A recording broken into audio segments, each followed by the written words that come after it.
Jays on Sportsnet.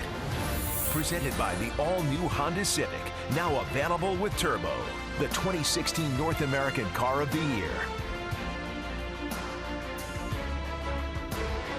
Welcome to Detroit and beautiful Comerica Park. The Blue Jays take on the Tigers for a 3-game series, 2 night games and an afternoon game on Wednesday.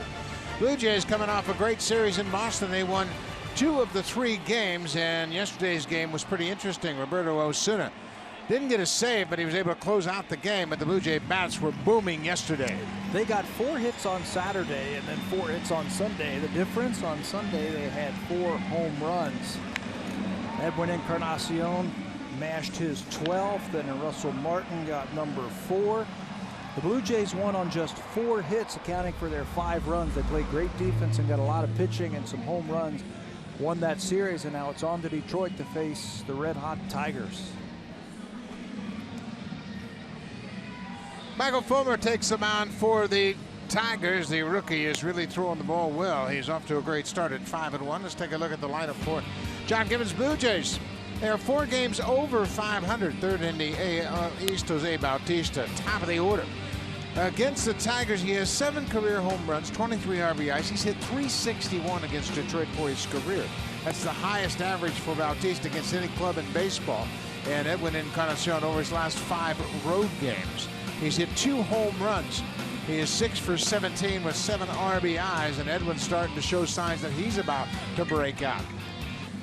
Blue Jays will get their first look at Michael Fulmer, a former first-round draft pick of the New York Mets. This is his 8th start of his major league career. He's riding a 3-game win streak. He carried a no-hitter into the 7th inning of that last start before a 2-out single ended his bid for a no-no. He's working on a scoreless inning pitch streak also. That's a 16 1/3 innings. Only Justin Verlander and the Bird, Mark Fidrich, have a longer scoreless streak as a Tiger rookie than this guy right here, Michael Fulmer. Beautiful ballpark here and lots of room in the outfield, so you need some speed in the outfield. Justin Upton's in left, Cameron Maybin back where he started with the Tigers, and J.D. Martinez is in right. Castellanos Iglesias on the left side, Kinsler and Cabrera on the right side, and James McCann behind the plate for the rookie Michael Fulmer. Cameron Maybin was a former first-round draft pick by the Tigers in 2005, 10th overall, still just 29 years old. This is his 20th game this season. First pitch of the ball game is down for a ball, but we are underway. It is 26 degrees on a nearly perfect evening here in Detroit.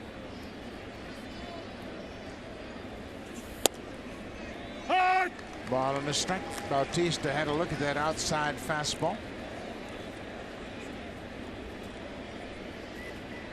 229 for the season. Home run number 12 came yesterday for Bautista. There's that hard slider. He'll throw a lot of those, and first base umpire David Rackley said Bautista went around. Well, I mentioned that he was a former first-round draft pick, and you will see a very good fastball, a very good wipeout type of slider. It's a swing and miss type of slider from Fulmer, and he's working on his changeup. He's starting to work that into his game plan just a little bit more. This will be a much tougher test for Fulmer tonight. In his last 3 games, he's faced Tampa Bay, Oakland, and the Angels.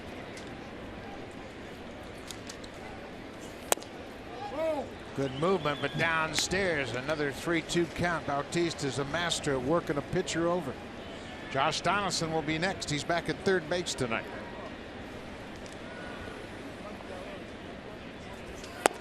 Bautista walks. Good start for Jose. He had a good at bat. Got a lot of pitches for his teammates.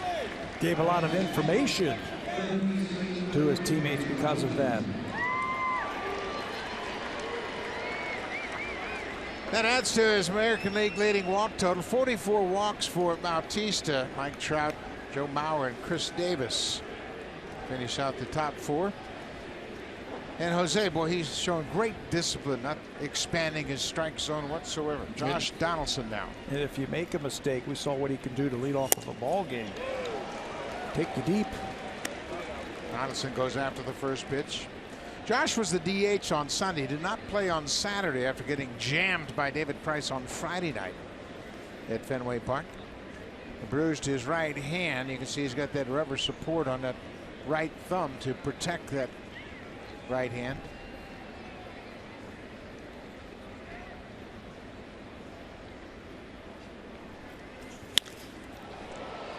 Donaldson way out in front of that pitch, hits it into the upper deck. That might have been the changeup right there, something that they're trying to incorporate just a little bit more in what he throws. He's basically fastball slider. He was signed because he's got a big, powerful body, big, powerful arm, but he's got to be able to take something off those pitches.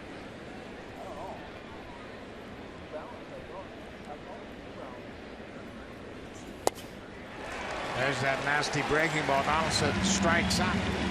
87 miles an hour with the slider. It's his best pitch. It's his go-to pitch that he will use for strikeouts. Batters are just hitting 087 against that slider this year, and you can see some indecision right there from Donaldson. Again, this is the first time that the Blue Jays are seeing Michael Fulmer. Edwin Encarnacion batting third in this lineup over his last 5 games, as we mentioned. A couple of home runs and 7 RBIs. Now that's a true slider in my mind. That slider goes more down than it does away, and oftentimes you'll see that breaking ball is kind of a sweeper, but to me Fulmer's slider is a true legit slider. And it's hard too. Those kind of pitches that are that hard, that move that much, those are your strikeout type of pitchers. Ground ball. Kinsler flips to Iglesias, back to first, double play. Nice work around the middle of the bag. No problem for Fulmer in the first. He strikes out Donaldson. Blue Jays down in order.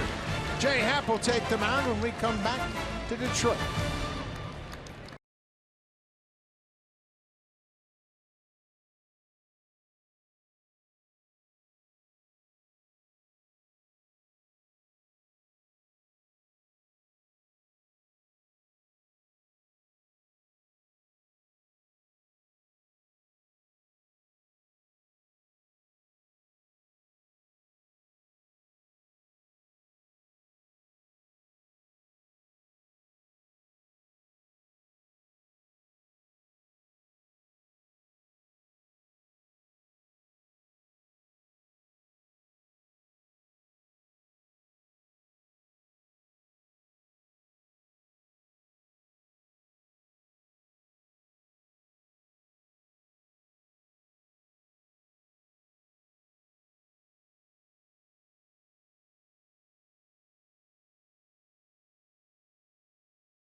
For the Tigers, Brad Ausmus in his 3rd year as the manager of Detroit.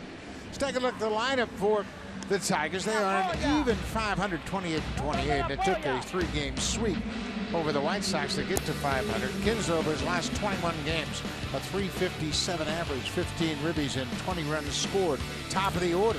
And then down in the 3rd spot, you always got to know where this guy is. Miguel Cabrera. At home this year, he's hitting .400, 40 for 100 with 16 extra base hits and 22 RBIs. He is the leading hitter active in the majors. He's hitting .320. Tremendous protection around him too. He's got a guy hitting .400 above him and .350 behind him. Jay Happ gets ready for his 12th start of the season. He's been outstanding. 3 earned runs or less in 10 of his 11 starts this year. He faced the Tigers twice last year as a member of the Seattle Mariners, had no decisions in both of those games. First time he gets to see him as a member of the Blue Jays in almost 2 calendar years. Last time he faced him was in June of 2014 as a member of the Blue Jays. Happ misses with the first pitch to Ian Kinsler. Happ's going to get tested right out of the chute. Kinsler is hitting .407 against left-handed pitching. That is pretty decent average against lefties, but it's not the best. We saw the best in Boston. Kinsler pops up, and Smoke makes the catch in foul territory. 1 up, 1 down.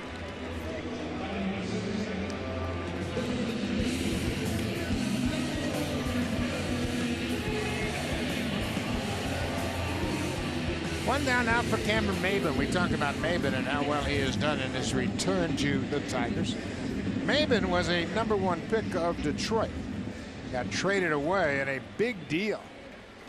He went down to Florida, and in return, Tigers got Miguel Cabrera and Dontrelle Willis. How about that? Now he's back here. He's still just 29 years old. Seems like he has been around forever. He spent some time with Florida, San Diego, and Atlanta, and he's finally found a home back here in Detroit.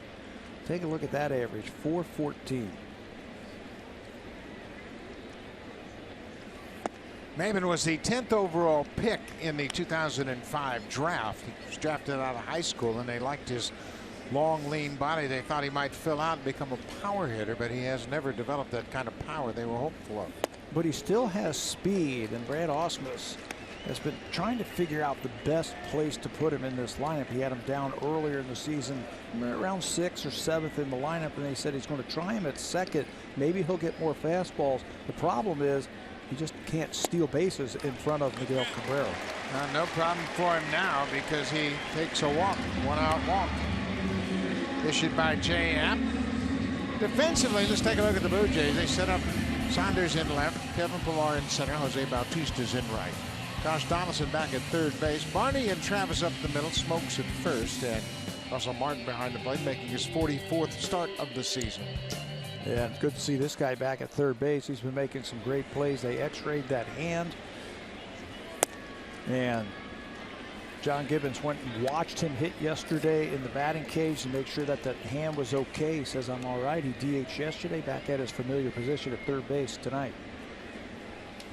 Miguel Cabrera takes the first pitch downstairs. Cabrera is 0 for 5 against Jay Happ. There are 9 right-handed hitters in this lineup when you consider the cleanup man. He's a switch hitter, Victor Martinez. So Jay Happ's got a challenge tonight. Yeah, I think the game plan for Jay versus these Tiger hitters, and there's some good hitters, he's got to cut that ball in on their hands, and he's got to use that sinker down and away. I think another pitch that's going to be important for him is his four-seam fastball. He's going to have to get it up in the strike zone and get the Tigers swinging at it. It's 420 to center field here. That's a lot of fly balls that's going to find the glove of Kevin Pillar if he can get that fastball up high enough and get them swinging at it. Those are his numbers against the Tigers for his career. This is his 5th career start.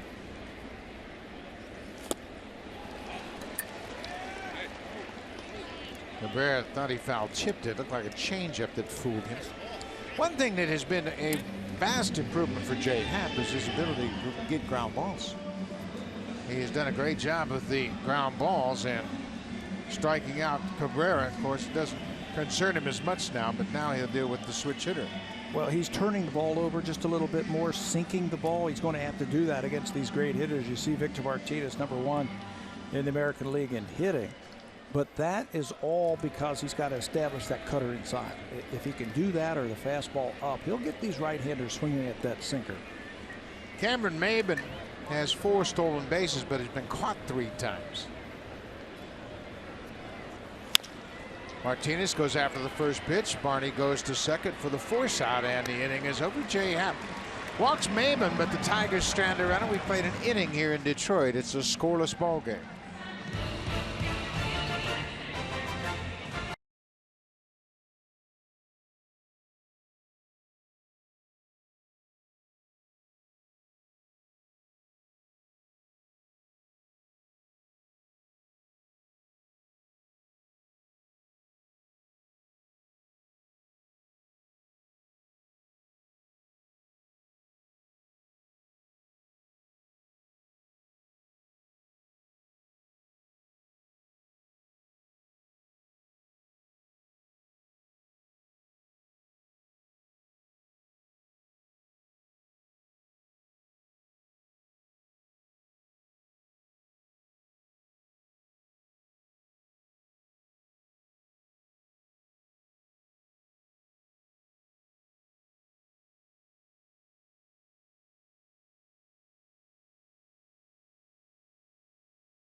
home ice has been the difference in the Stanley Cup final. The San Jose Sharks trailing 2-1 with an opportunity to tie things up tonight at home against the Penguins. That game coming up at the top of the hour. You can watch that one on CBC. Buck?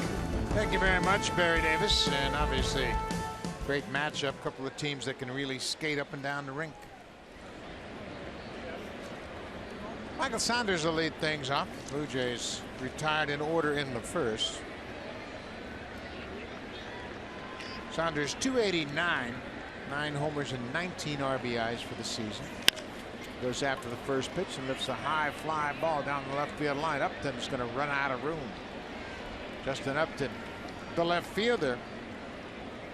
He's a big sign they brought in here in the offseason. Needed to add some pop from the right side, as if they didn't have enough already. Yeah, they have plenty, don't they? Well, they got a little bit more with Upton. And Tigers have been that team over the last few years that they surprise you in the offseason. You don't hear anything about it. Remember the Prince Fielder signing that they got a couple of years ago? Well, you didn't hear anything about Justin Upton coming here until he put his name on that contract. Another one I have for you that kind of surprised everybody was Pudge Rodriguez when he signed here. Everybody said, what's Pudge going to do here? And sure enough, he led him to the postseason. They've done some nice things here. Mike Ilitch, the longtime owner, anxious for another run at the World Series. And will do whatever it takes. This is a good team, Detroit Tigers, and they got off to a rough start with their new players. They battled some injuries. I think the cold weather had something to do with it in Detroit. It's always brutal here, but now the weather is starting to warm up. The team is starting to warm up.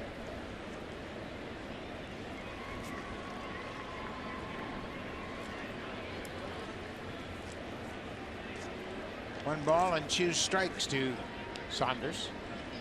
McCann and Fulmer can't get together on this next pitch. Fulmer says that the catchers are forcing him to use the changeup. Use the changeup. This looks like one coming right here.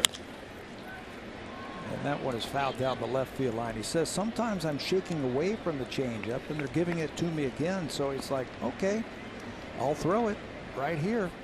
And that's what looked like happened right there. He was shaking away from the changeup and they're making him use that. He has to develop that third pitch. He's got an above average fastball, an above average slider. Now he needs the changeup, so he's forcing it into the games. This is the 8th start for Fulmer here with the Tigers, the 5th time James McCann has caught him. So he and McCann starting to develop a rapport.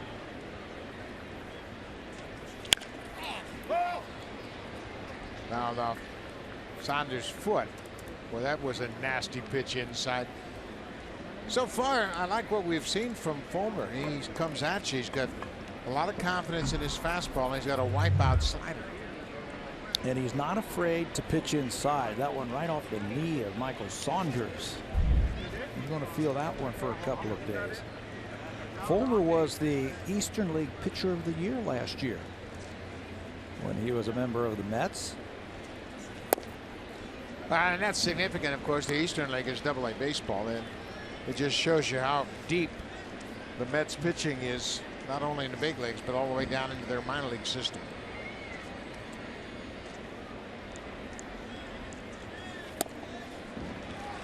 Second walk of the ball game, and a leadoff walk here in the second. They mentioned Fulmer is on a hot streak over his last 3 starts. The numbers are pretty impressive. Yeah, 22 and a third innings. He's had 22 walks and 22 strikeouts in just 4 walks. He's averaging about 14 pitches per inning, and this has been his MO while he was in the minor leagues. A guy with a good arm, a #1 type of arm with a wipeout slider, but a guy who can throw plenty of strikes. He led that Eastern League last year and earned an average at .214. Justin Smoke lifts a high fly ball. Saunders is going back to tag at first. Upton makes the catch. Here's the throw to second, and good job by Saunders. He picked up on it right away that it was going to be a catchable ball on the warning track. Smoke hit it a long way to left, and Michael went back and tagged up and moved up. You know, it's not big just in center field or the power alleys here. It's long down the left field line. It's 345 into the corner here. So if you can read a ball like that, Smoke got every bit of that. He hits that at Rogers Center. That's a home run. But Michael Saunders alertly reads that ball's going to be caught, and he can get himself in scoring position. He's in scoring position with one out for Russell Martin.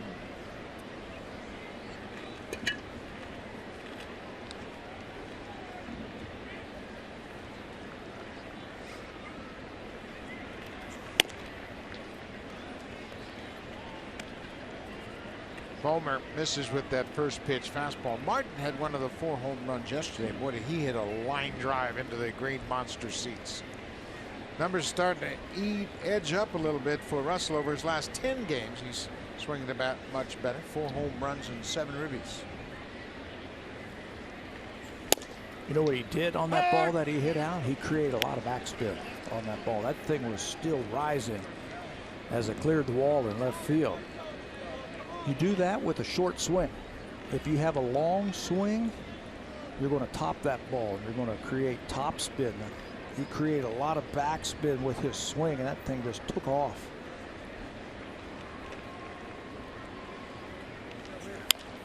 Ground ball to the right side. Cabrera will underhand it to Fulmer. Martin's retired. Saunders moves to third on the out. Also hit that right off the end of the map to the first baseman. So now it's up to Devin Travis, the former Tiger, to deliver here with 2 outs.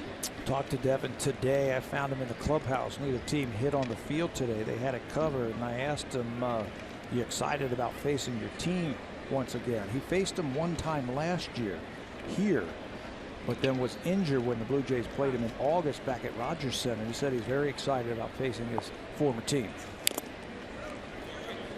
First pitch fouled on that slider. Anytime that you face the team that traded you away, you want to prove to them that you made a mistake.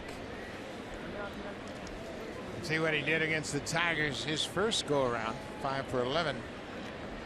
Double 3 RBIs. He had a great start to his season last year. It was cut short by that shoulder injury.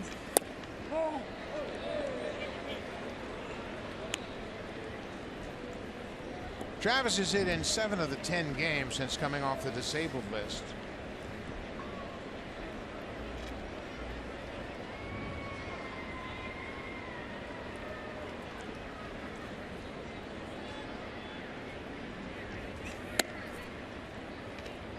He did not reach base in yesterday's game, and that snapped a personal stretch of 13 straight reaching base going back to last season.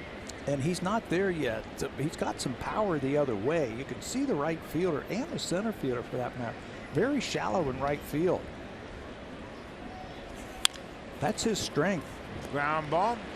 Iglesias throws in time, and the leadoff walk hasn't cost Fulmer. He's walked both men leading off the inning so far.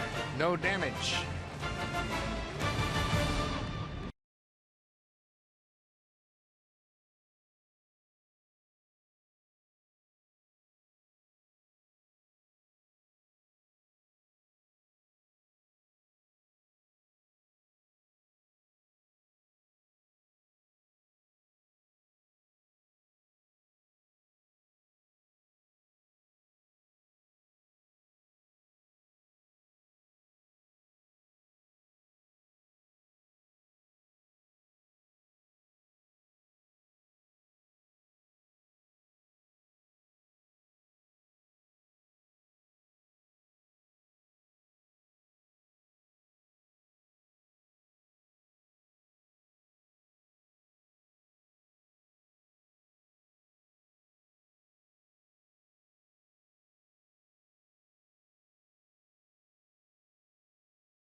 This series with their rotation leading the American League in a number of categories, including whip, innings pitched, opponent's batting average, and they lead the majors in quality starts. I had a chance to talk to Russell Martin yesterday after that unbelievable gem by Marco Estrada. He says he can't remember having this much fun being behind the plate.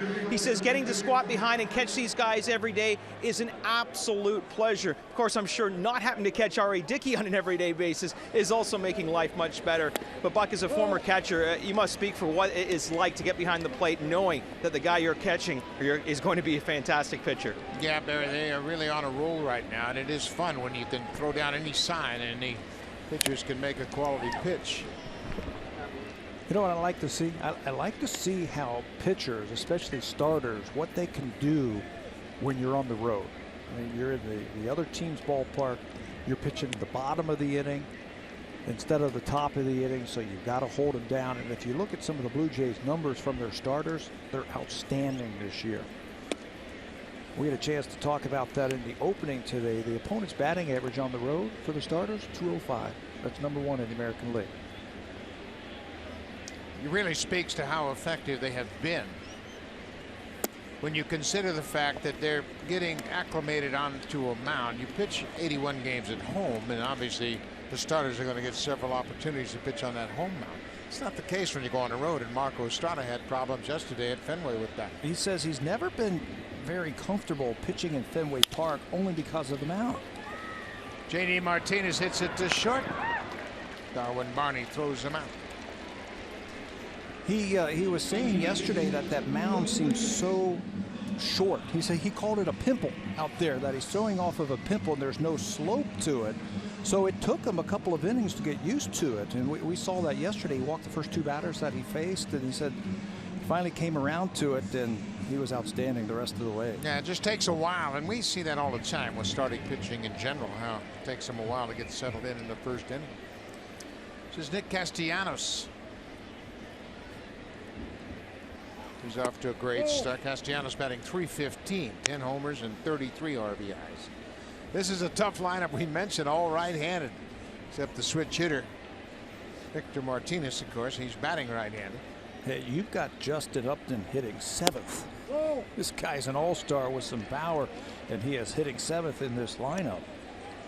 There he is on deck. Well, he's also hitting .220, so that's why they put him down there, take him out of the spotlight a little bit. Blue Jays also not just the opponent's batting average #1 on the road. Their team ERA on the road is .283 from their starters, which is #1 in the American League.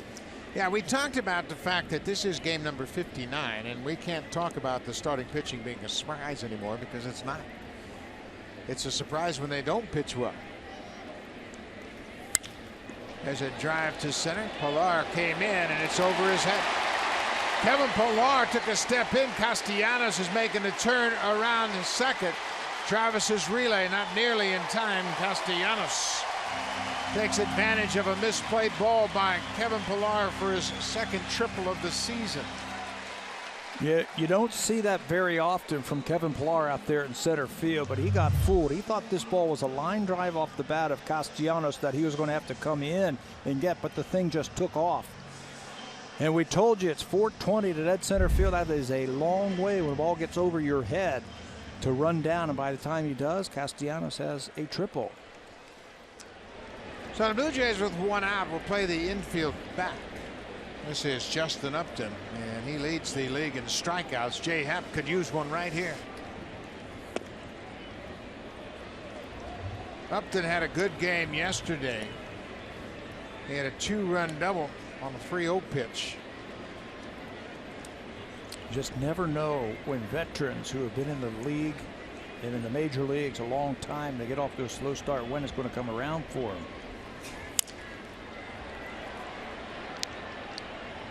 I think some of the problem is switching leagues. We've seen guys over the years switch leagues from the National League to the American League, and they're not real familiar with the starting pitching or the relief pitching, and everything is different. Everything is new to them. It might be before the All-Star break before Upton starts to find his groove. Upton spent 6 years in Arizona, 2 years in Atlanta, and last year in San Diego. So this is his first dose of American League pitching on a regular basis. And if you think they pitch differently in both leagues, in either league, they do. National League, you're going to get a lot of fastballs. American League, you get a lot of breaking balls because of the designated hitter in the deeper lineups. Jay Happ's ahead, a ball and 2 strikes, 1 out. Upton was a Silver Slugger Award winner 2011 in Arizona, and he won his 2nd award in 2014 in Atlanta. You can see the strikeout numbers we were talking about.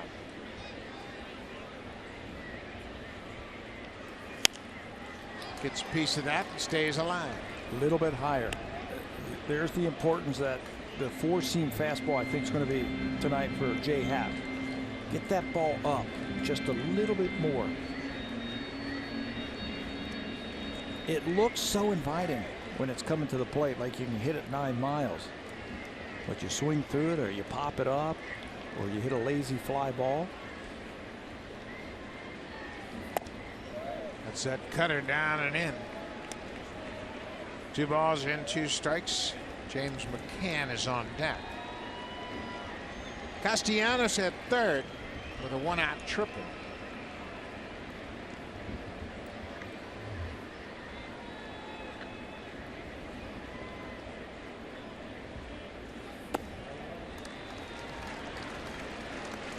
Everything is down. I think you're right. They had a shot earlier in this at bat to run the ball upstairs. There's McCann, the catcher. They might do it here. They went cutter, changeup, down and away. They might go 4-seam high fastball.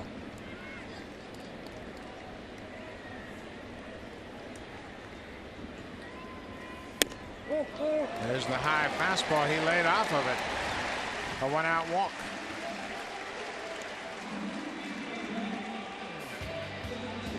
Home Hardware and Building Center locations. Proud partners of the Toronto Blue Jays. Homeowners helping homeowners with expert advice.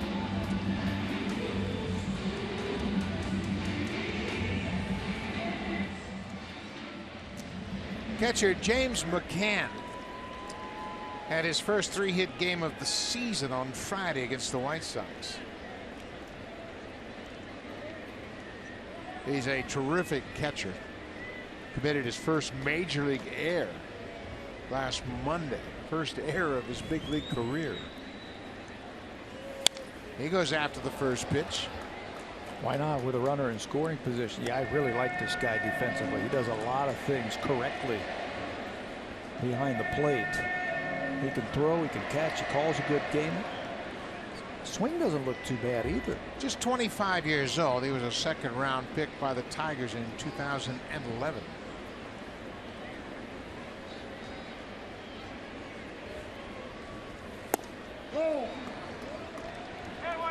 We haven't seen too many of those high fastballs that Blue Jays kind of planned on using a little bit. First time through. Maybe he doesn't want to show it just yet.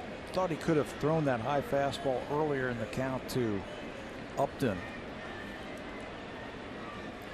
There goes Upton. Russell Martin's throw is in the dirt. Nice play by Travis. Upton picks up his 2nd stolen base of the season. Brad Ausmus knows that McCann is a guy who can get the ball on the ground, and they're going to be out of this inning. So he elects to start that runner at first base. Upton 2 for 2 now in stolen bases.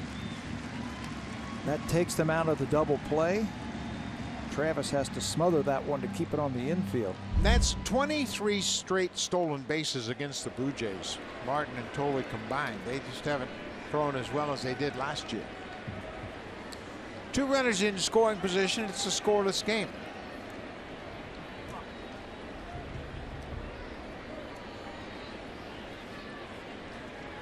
McCann with 11 RBIs for the season.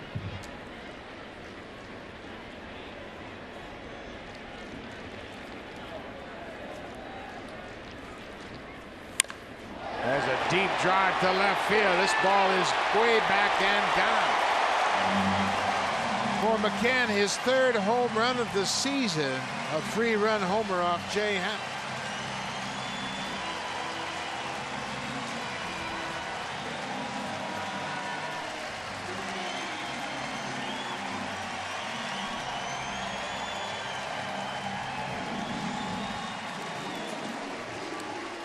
Guy's hitting 178, but there's some power in there. If you make a mistake, he can send it out of here. And McCann does that to give the Tigers a quick lead. Inside, little cutter down and in, and that sped his bat up, and he hit it out in front.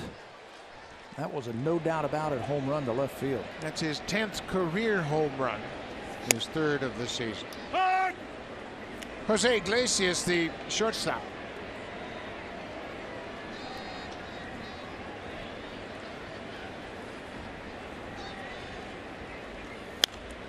He goes after that high pitch.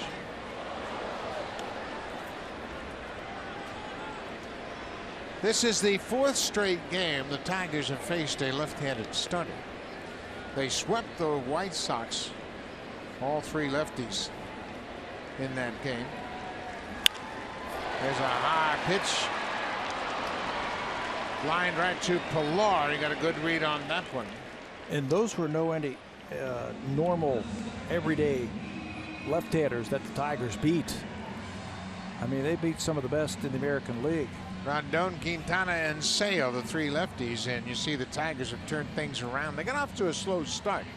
On May 8th, they were just 5-9, but since they've gone 10-3. They've hit better. They're scoring more runs per game, and they've hit more home runs since May 8th. Right in this ballpark. 326 average here in this ballpark, and they're averaging 2 runs more a game since May the 8th. Back to the top of the order. Ian Kinsler fouled out to the first baseman, his first time up. Check swing, Tapper at plate.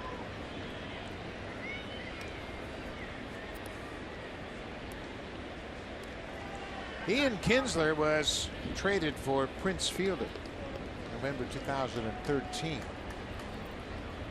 And everybody wasn't real sure if the Tigers didn't get the short end of the stick, but it looks otherwise now.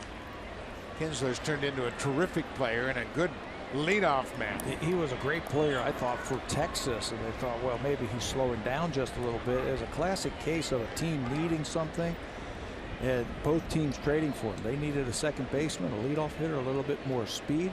They also needed to open up a spot at first base for Cabrera. Remember, Miguel Cabrera was playing third base at the time. So Fielder goes down to Texas. They needed some pop. Cabrera can move over to second base, or excuse me, over to first base, and Kinsler can play second base. Change him off the plate outside. It's 2 balls and 2 strikes, 2 outs. We mentioned his first time up. He's hitting over 400 against left-handed pitching this year. We just left Boston, where Xander Bogaerts is #1 in the American League, just breaking everybody. He's hitting like 460 against lefties this year. Nick Castellanos got it started with a 1-out triple.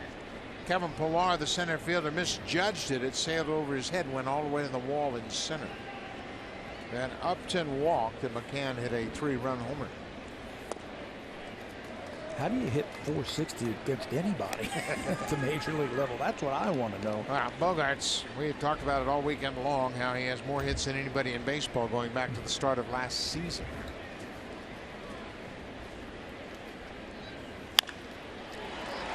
There's a base hit for Kinsler. A 2-out single to left.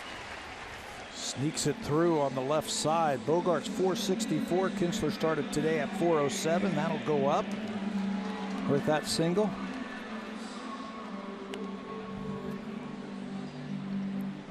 Now you better keep your eye on Kinsler as well. He'll steal a bag. He's got 7 stolen bases so far this season, and it's a good time to run here.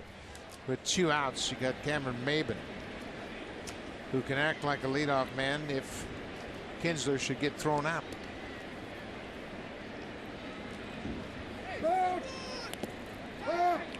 It was a balk.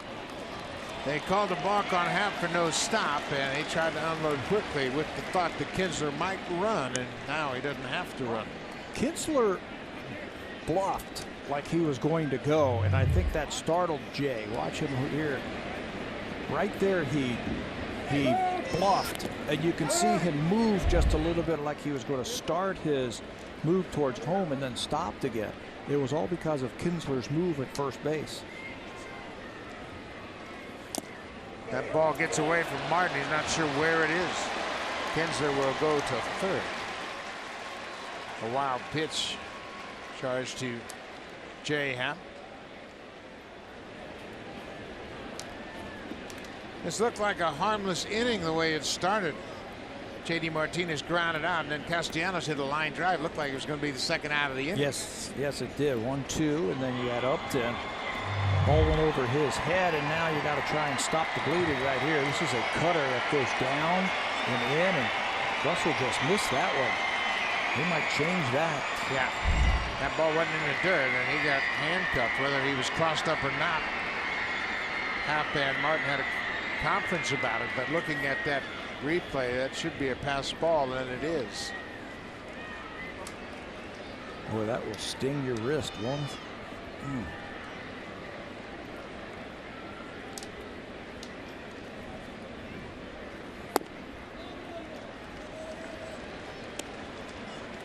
2-0 to Cameron Maben.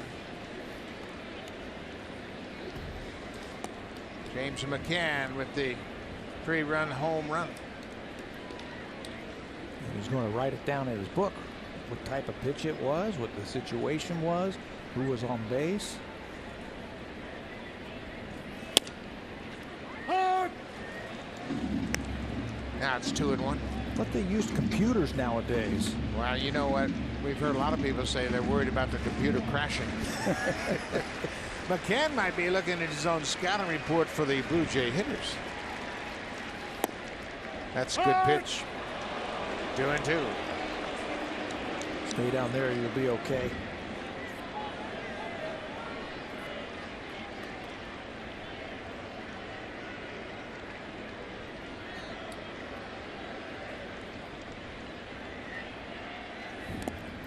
That ball gets away from Martin. That's going to be another run. A 4-run inning for the Tigers.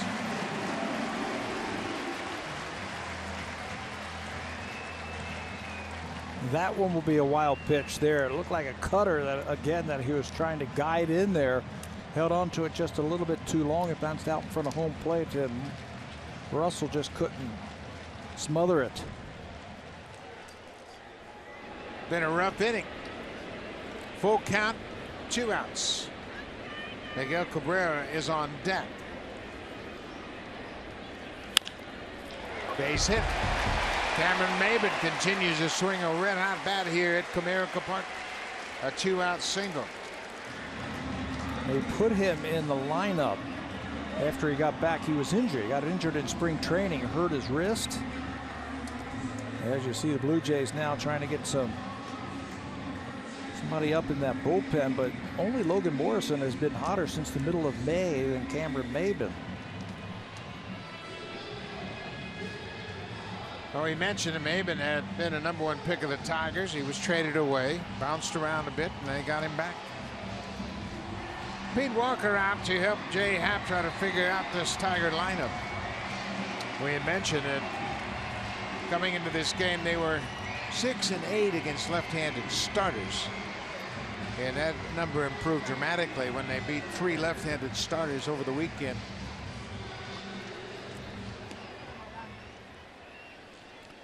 Jesse Chavez starting to loosen up for the Blue Jays.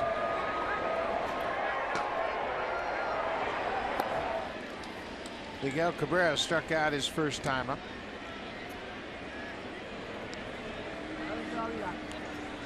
When Kinsler was on first base, I agree with you. That was a great time to run.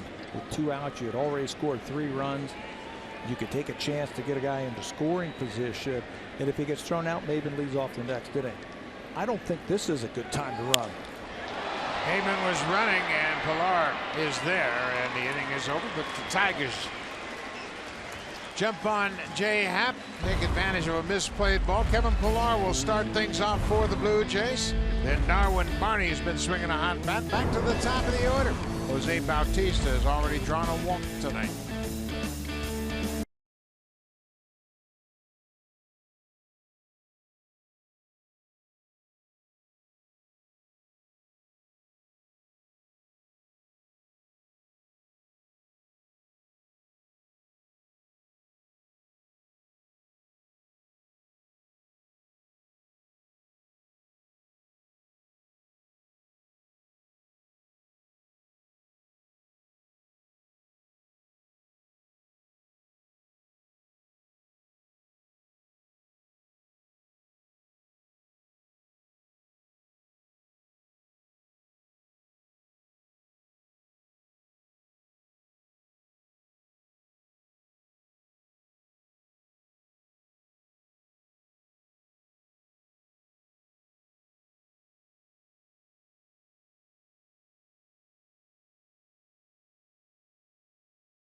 BJ 2016. You'll earn My Blue Jays points simply for watching tonight's broadcast. You can find that entry box on your My Blue Jays homepage. You have till 11:50 night to enter the code, and we will have another one tomorrow. Buck?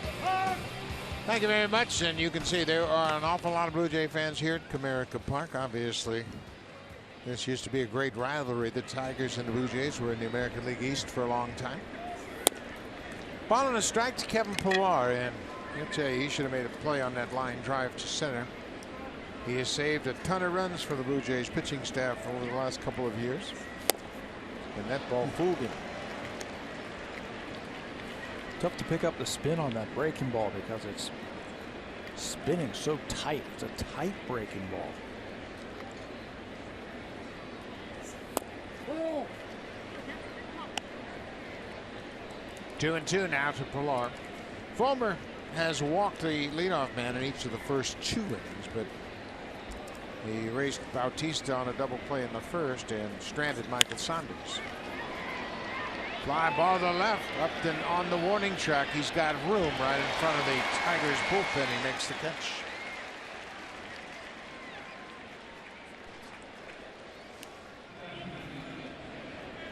Michael Fulmer's got a good arm, but boy, they are trying to introduce a new pitch that's going to help him out a lot. Well, his first 4 starts, he threw the changeup 6% of the time. Over his last 3 starts, 19.3% of the time he is throwing that changeup, and that's what he said. You know, I'm going to go with it.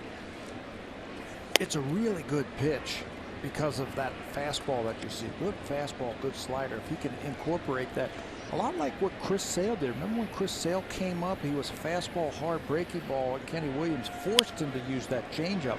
Kenny was the general manager, said, you're going to the bullpen until you start to learn how to throw a changeup. Well, if this kid starts to learn to throw a changeup, that's 3 above average pitches. Darwin Barney doing a good job filling in for the infielders around the diamond. Ground ball. Kinsler took the wrong step.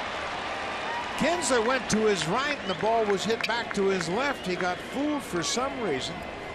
I don't know if he was expecting a different pitch, but he took one giant step to the right, and that allowed Barney to get the base hit. That's Darwin Barney hitting. Everything's finding a hole for him. Watch Kinsler at second base. He takes 1.5 steps to his right. If he would have just stayed still, the ball would have been right at him. He saw something there that just wasn't right.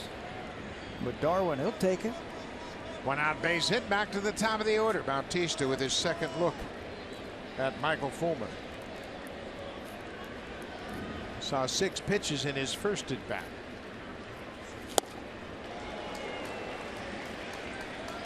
Boy, he started throwing the first pitch changeup. He is going to be tough. It's going to be tough. He'll have 3 above average pitches that he can go to at any time.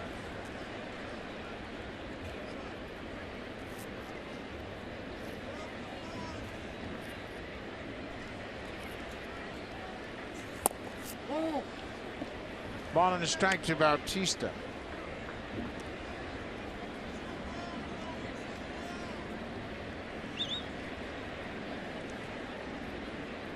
We mentioned Bautista batting .361 coming into this game for his career against the Tigers. That's his highest average against any club he's played against.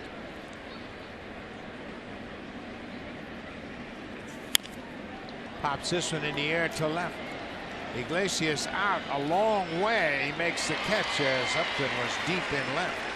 And the shortstop went out there a long way to make that catch. Iglesias is a good fielder. He's got great range, soft hands, quick release, accurate arm.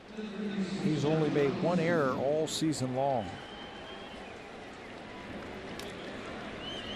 That's something that the Tigers needed. They needed a shortstop who could field. Forget about hitting. They got plenty of hitters on this team. They needed somebody who can pick it. He can do that. Josh Donaldson batting with a man on and 2 outs.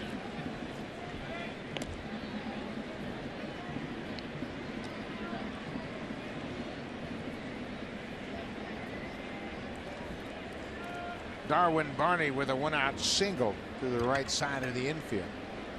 They played Donaldson, 3 infielders on the third base side of second.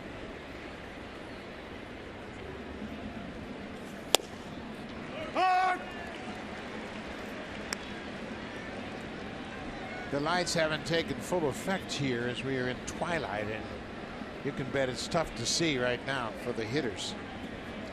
Can't be any fun, especially for right-handed batters against a guy you don't have any information on. All that you have are the scouting reports and what you've seen on tape.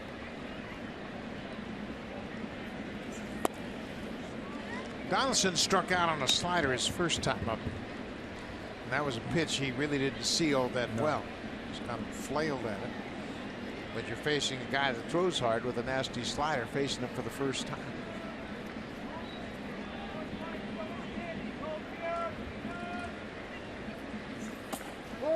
Laid off that breaking ball.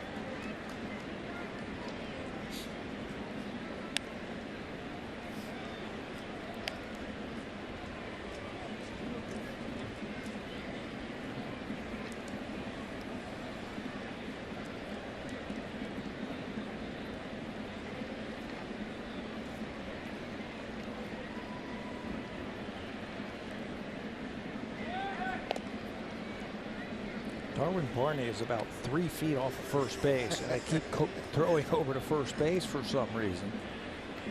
Really not a threat to steal. He's had a couple of stolen bases, but he's not going to run in this situation. His lead isn't large enough. Look at that.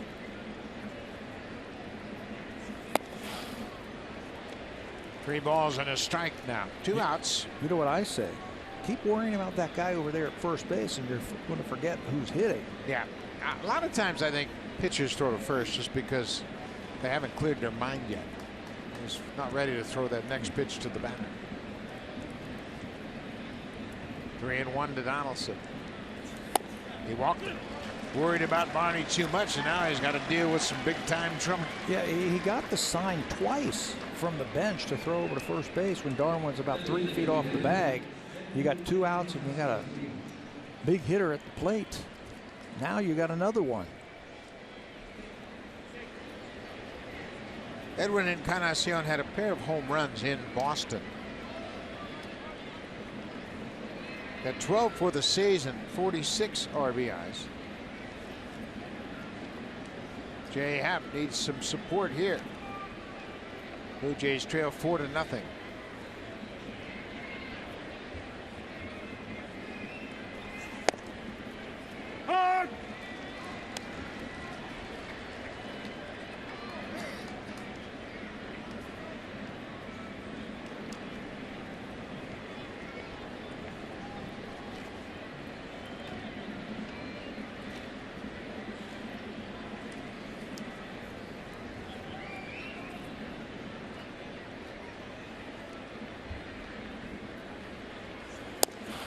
Breaking ball outside. Blue Jays a little more patient on that slider. Second time they've seen him. laying off that breaking ball off the plate. Always helps to have a chance to take a look at it the first time up. They're starting to work this guy over. He's walked at least one batter in each of the first 3 innings. Remember, over his last 3 starts, he's only had 4 walks, 4 base on balls. He's got 3 tonight. Larry Vanover, the home plate umpire, gave that one a good look, but you can see it was off the plate outside. Now it's 2-1 to Encarnacion. Tell you, if I had that slider right there, I wouldn't be nibbling with it. Yeah, throw it for the middle of the plate. Yeah, this guy's got a good slider. He's trying to throw the perfect pitch. Fastball, and Edwin had a good cut at it. Fulmer had 2 great starts back-to-back, Oakland and Los Angeles against the Angels. 7 2/3 against Oakland, allowed 3 hits. 7 2/3 against the Angels, just 2 hits.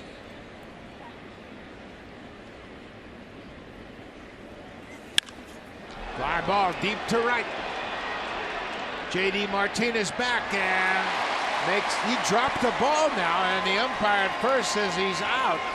He got all confused because he was going to make the throw back to the infield. There were 2 outs. And JD Martinez finally ran it down in the outfield, and Encarnacion gave it a ride. John Gibbons is at the top step of the Blue Jays dugout. Looking back at the video review, this is Martinez on the warning track. Gets all turned around, and then the ball drops out of his glove. And the Blue Jays aren't going to contest that ruling. Martinez makes the catch. The Blue Jays strand a pair. 4-0 Tigers.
New way to live stream sports without cable. All you need is the internet. Visit sportsnet.ca/now to start your free trial today. Buck, with so many great things going on in the world of sports this time of year, this is a great way to multitask.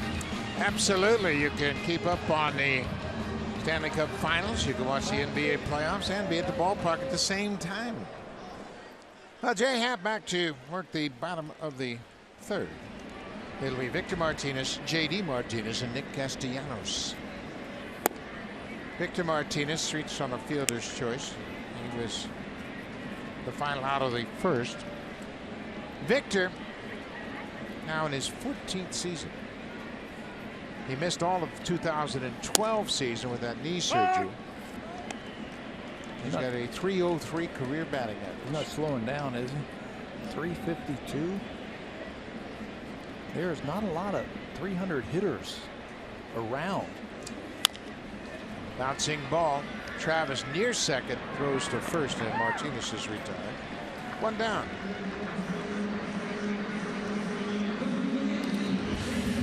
It's time to convert your big outdoor tasks into short, effortless work. Make the great outdoors even greater with Honda Power Equipment.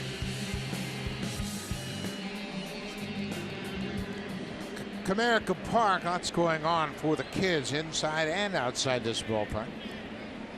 This is the right fielder, J.D. Martinez. He got all turned around out there in right field, making that catch off the bat of Edwin Encarnacion. I think he thought there were less than 2 outs when he caught the ball. He turned and thought he was going to fire it back into the infield.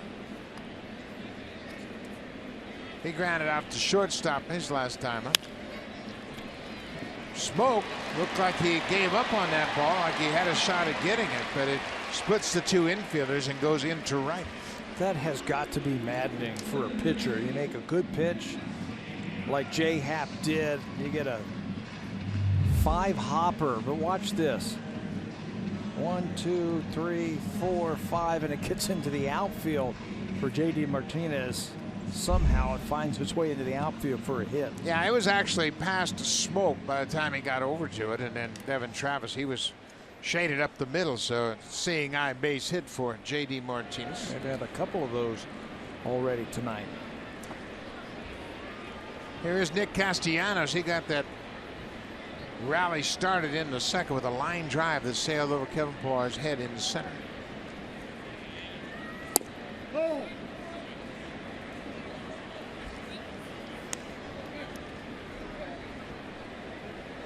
Castellanos, a former #1 pick of the Tigers, 44th pick overall in the 2010 draft.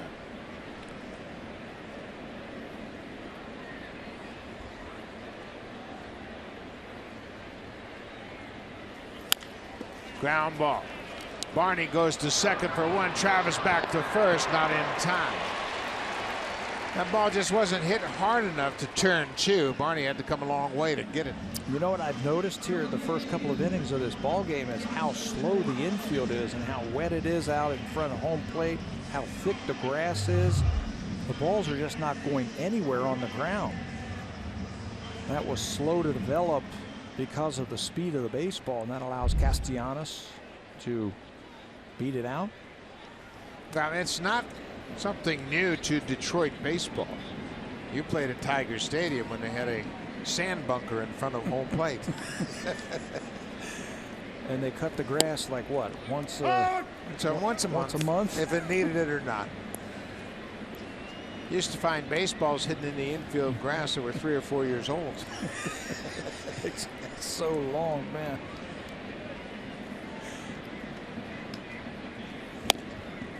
Justin Upton takes a strike. It's 0-2. Got to tailor your home ballpark for the type of team you have, and the Tigers have a lot of boppers. Not a great deal of team speed, and a lot of guys who hit fly balls into the outfield. So you soften things up on the infield. And Chu, the only infielder with exceptional range, is the shortstop, Jose Iglesias. So you cater to your defensive team as well. A ball and 2 strikes.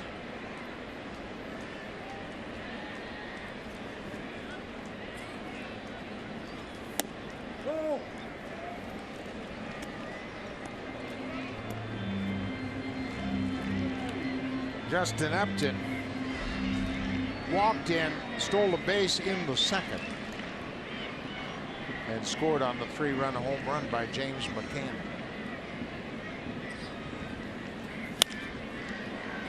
Stays on that outside pitch. Upton is 28 years old. He made his debut in 2007 with the Diamondbacks as a 19-year-old.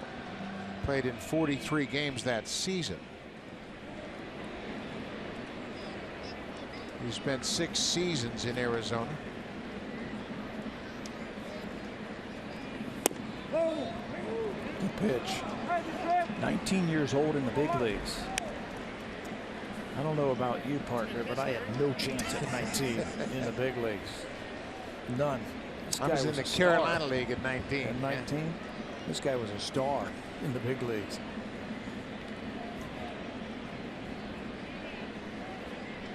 Three and two outs. Castellanos on the move. This ball is drilled to right. Bautista's back, looking up. It is gone. That ball was a home run. They play it as if it's not, and the Blue Jays, I'm sure, are going to appeal this, but that hit over the fence and up against the metal fence above the wall in right.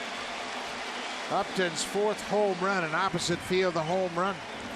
He doesn't have to pull the ball to knock it out of the ballpark. Shows you the type of power that he has and why they spent so much money in bringing him over here. He's making over $20 million a year. You got to go up and in. If not, he can reach it. Just reaches back, and one more time, here comes the ball. It looked like it hit above that yellow line and bounced back into play. That's a home run. John Gibbons just asked Larry Vanover if they could have a look at that last one. But we can see it hit on the flat part of that fence out in right and bounced up against the metal fence above the home run wall. Well, this should be a quick review. That was pretty easy. It's almost like the one that Bautista did yesterday in Fenway Park that came straight down on the top of that fence. The replay review powered by Samsung.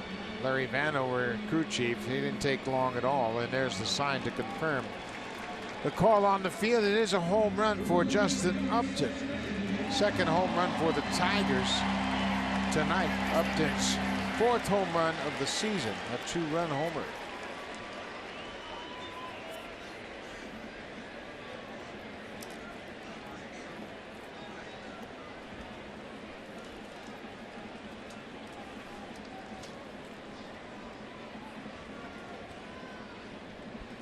Happ has now given up 9 home runs on the season. That ties him with R.A. Dickey for the lead in that department. This is James McCann. He hit the 3-run home run back in the 2nd.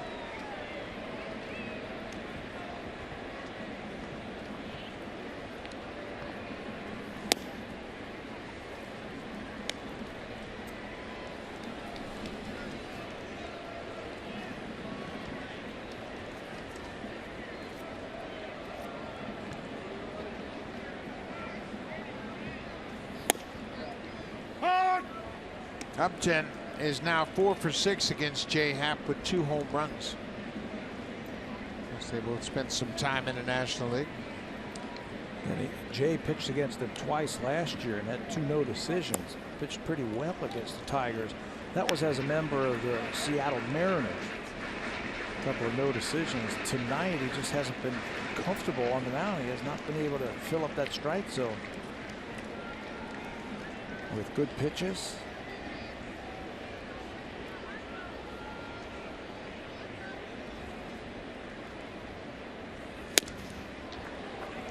There's a high fastball for the strikeout. That ends the inning, but the Tigers get another home run. This one off the bat of Justin Upton. Detroit has taken a 6-0 lead.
across Canada. Learn techniques from former Blue Jays such as Roberto Alomar, Devon White, Lloyd Mosby, Jesse Barfield, and Dwayne Ward.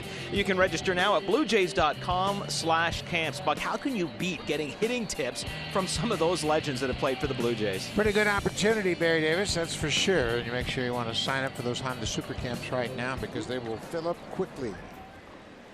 Looks like a candidate for one of those Super Camps, that youngster right there in his Blue Jays cap. And the guys take it seriously. I mean, they are out there working, those former players, wanting to pass on their knowledge. Michael Saunders will lead things off here in the fourth. He walked his only time up. Hits it right back to Fulmer, who was covering up, and the ball bounced right into his glove. Easy out for Fulmer to start the fourth. You've heard that saying in baseball, that ball caught him. Well, that ball just caught Michael Fulmer. Watch him. He's just throwing his glove up there to try and protect himself, and it finds the mitt. And after that, look what I found. He's able to record the out over at first base. That is a one-hop comebacker.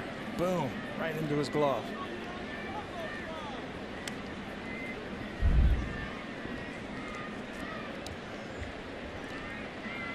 Fulmer came to the Tigers in a trade for Dennis Cespedes and Luis Cessa. And Fulmer, just 23 years old, came out of Double-A, as Pat mentioned earlier. He's had some problems. He had knee surgery. He had bone spurs taken out of his elbow. So he's dealt with some injuries early in his career. Yeah, that really stunted his growth, if you will, in the minor leagues. He just couldn't get the innings he needed to develop in the minor leagues for the Mets. But that's how you pull off a trade right there. When you know someone, the Mets, needs some big power hitting, and they've got a surplus of young pitchers, that's who you go to. And they traded Cespedes last year right at the trade deadline. Yeah, you go to the team that is loaded with pitching. And that's kind of what the Blue Jays did in the Joe Biagini case. Look at the Giants. The Giants got a lot of pitching. So you check out their Double-A roster, their Triple-A roster, see who might be available. And that's how the scouts can serve you so well. Well, and you say to them, you say, hey, look, New York Mets, look at all the young pitchers you have at the major league level. This Fulmer kid's never going to pitch for you. So why don't you turn him into a good player like Yoenis Cespedes for the stretch drive and see if you can get into the playoffs, and you end up with a pretty good arm in Fulmer. They also got the Cessa kid, who they spun over to the Yankees. Yeah, we saw Cessa earlier in the season. But the Mets saved a nice job of developing pitching. 2-2 to Justin Smoak. And there's a strike three. 2 strikeouts for Fulmer. There's that changeup that we were talking about, something that they are forcing him to use, and that was a pretty good one. Just throw it as hard as you can, but put the ball in your fingers. Since May the 21st, Fulmer's batting average against on those changeups just .083, third best in all of baseball. So yeah, you better start using it. Russell Martin goes after the first pitch. For a guy like Fulmer, who's got a good fastball and the slider, it's hard to develop a changeup in the minor leagues because he can overpower hitters in the minor leagues. Don't need it. And then, of course, a youngster like Fulmer says, you know, I don't need that other pitch. They can't touch my fastball or slider. And then the coaches, of course, will say, you've never faced big league hitters. Well, you're right. And that's where the organization should force him to develop that, because they know he wants to put up great stats and climb the ladder in the minor leagues and get to the big leagues. So he wants to just put up big stats. The organization's got to force him to develop that changeup. Well, they're doing it now. He did not make the team out of spring training. Actually went down to Triple-A to refine that pitch. But he's been good since he's come back. Late call by Larry Vanover, and it's now a full count to Russell Martin. Tigers have a first-year pitching coach in Rich Doobie, who worked a long time with the Phillies. Martin hits that one to left. Upton is there in front of the warning track, makes the catch, and the Blue Jays go down in order in the top of the fourth. We'll go to the bottom of the fourth. Tigers have a 6-0 lead early here in Detroit.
is going down 2-0 to the Golden State Warriors, but now they return home, and it will be Game 3 of the NBA Final Wednesday, 9 o'clock Eastern, 6 o'clock Pacific on Sportsnet and Sportsnet Now. And Buck, just like the NHL, home ice and home court sure make a difference. Well, it better make a difference quickly for Cleveland because they got run out of the arena last night. I tell you what, the Warriors put it on them. And Steph Curry, he sat out the second half of the game. He didn't play very much. Didn't need him. You sound like a Warriors fan over there. I'm a California guy. Okay, and I'm an Ohio guy. Yeah, you are. You're in trouble. Did you see what LeBron did for those guys? Iglesias hits one deep down the left field line, but that is fouled. Did you see what LeBron did for the guys to try and inspire them? Bought them all headphones, gold-plated Beats headphones, with a little note of inspiration for him before Game 2? Yeah, it better. Didn't work. Very strong notes of inspiration. That didn't work at all. Jose Iglesias, the shortstop, he lined out to Pilar to center field back in the second. It's another one to center. Pilar's on the run. He's got a beat on this one and runs it down. Iglesias is retired.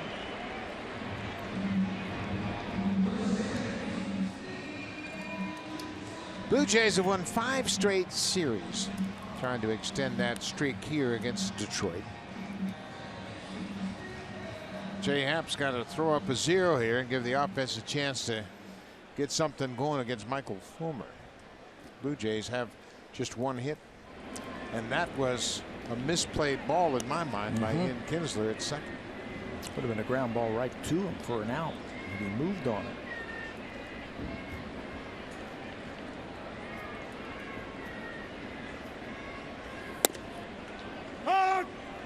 Kinsler takes a first pitch strike. He singled to left his second at bat. Went to second on a J. Happ balk. Went to third on a Russell Martin pass ball and scored on a J. Happ wild pitch. Pretty interesting trip around the bases. He could just jog between each one of those bases. The balk, pass ball, and then the wild pitch.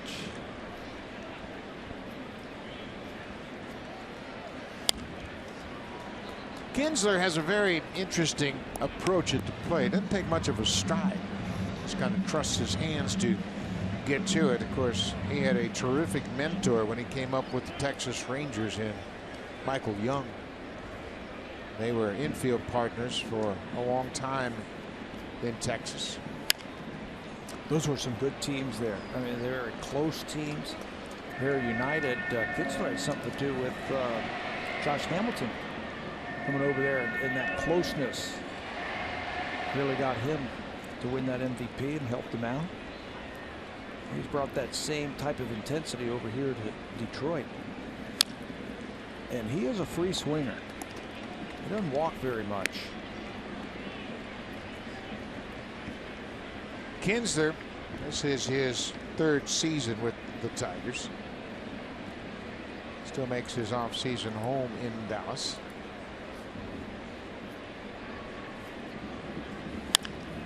Pull on the ground. Donaldson takes it on the short hop in plenty of time. 2 up, 2 down.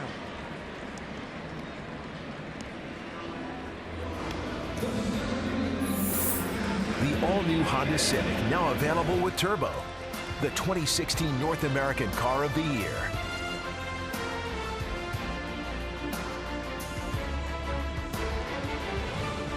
Detroit River dividing Windsor from Detroit, separating the 2 nations. Beautiful day down here by the river. I was down walking around the river today. It was beautiful. Cameron Maben has walked and singled. Maben has hit now in 18 of his last 20 games since coming off the disabled list. 18 of the 20 and all 14 home games now since coming off the DL. This is popped up into shallow left. Barney backs out, makes the catch in the outfield. 6-0 Tigers will go to the 5th, and now it's time for a Blue Jay Central update. Here's Jamie Campbell and Greg Zahn from the Samsung broadcast studio.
9th through 12th, and then some interleague action. The Phillies and Diamondbacks pay a visit, and then at the end of the month, it is the Cleveland Indians. It's the 5th inning now. Let's get you back to Buck and Pat.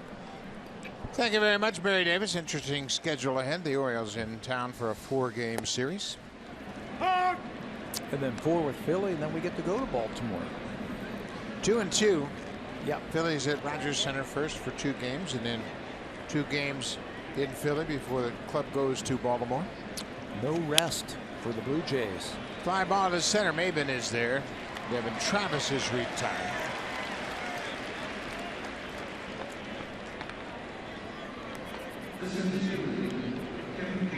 One down. Michael Fulmer has allowed the Blue Jays just 1 hit. That was a 1-out single by Darwin Barney in the 3rd. He's walked 3, but they haven't been a factor so far. A couple of leadoff walks in the 1st and 2nd inning. How many times have we harped about leadoff walks coming back to hurt you? But his stuff has been so good tonight, it hasn't hurt him. Yeah, first time, of course, the Blue Jays are seeing Michael Fulmer. This is his 8th big league start. Bouncing ball. Easy hop for Iglesias. 2 up, 2 down.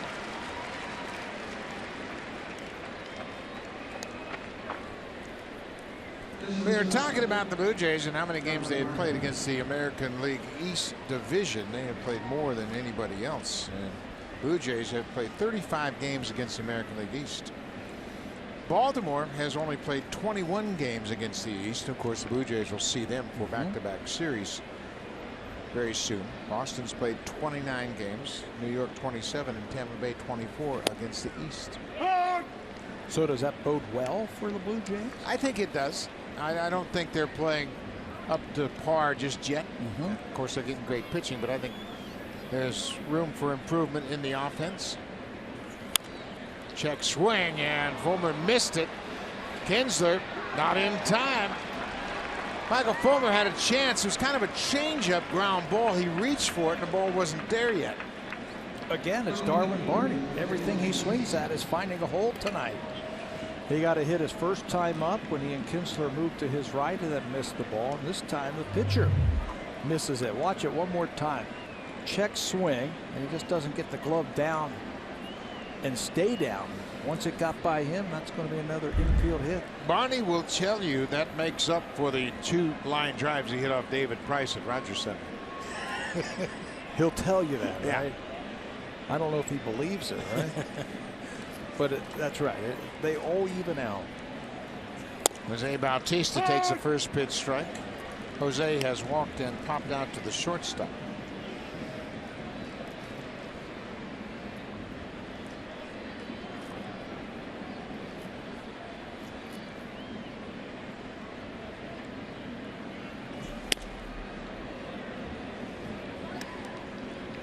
Homer's been consistently 94 miles an hour with that fastball.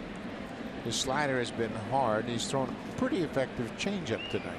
You know, if he doesn't get hurt, he's going to be in this starting rotation for a long, long time.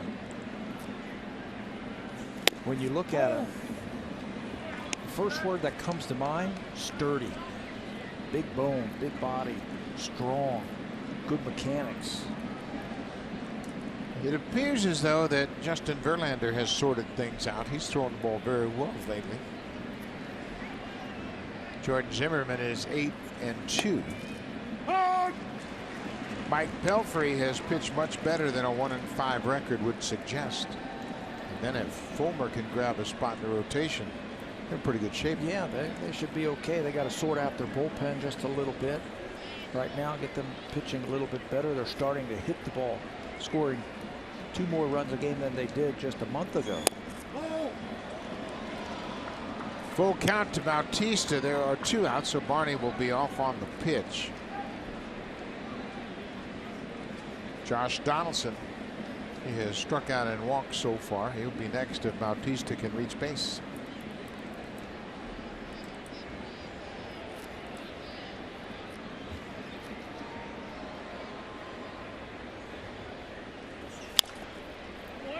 Foul ball. Barney will go back to first. Barney has really done a nice job filling in, as we mentioned. He has the only 2 Blue Jay hits in this ball game.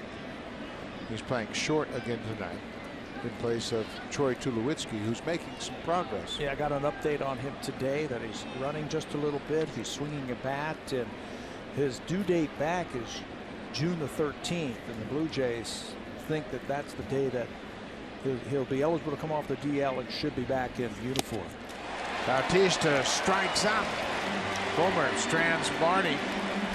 Blue Jays just 2 hits against the young right-hander. 6-0 Tigers.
You can catch even more baseball on the network, and it is some interleague action between the Boston Red Sox and the San Francisco Giants. It gets underway at 10 o'clock Eastern, 7 o'clock Pacific. It will be Rick Porcello going on the mound for the Boston Red Sox. He's been one of the few guys that has pitched well lately for the Red Sox after a very tough week for them. It had been a tough week for them, but that should be an interesting matchup. You see that great matchup, and of course Boston, they have slipped into a tie with Baltimore. Baltimore has won 6 of their last 10. Boston has lost 6 of their last 10.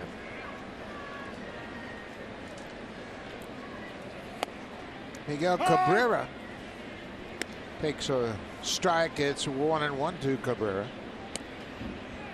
Gavin Floyd loosening up. Jesse Chavez was up earlier. Now Floyd starts to throw. Jay had a good inning last inning. Started hitting his spots. Got Iglesias, Kinsler, and Maben in short order.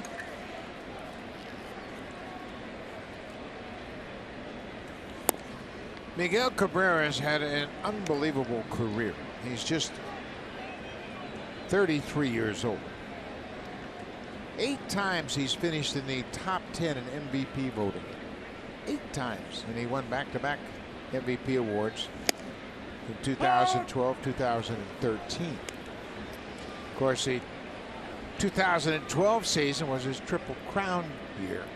And he hit .330, drove in 139 with 44 home runs.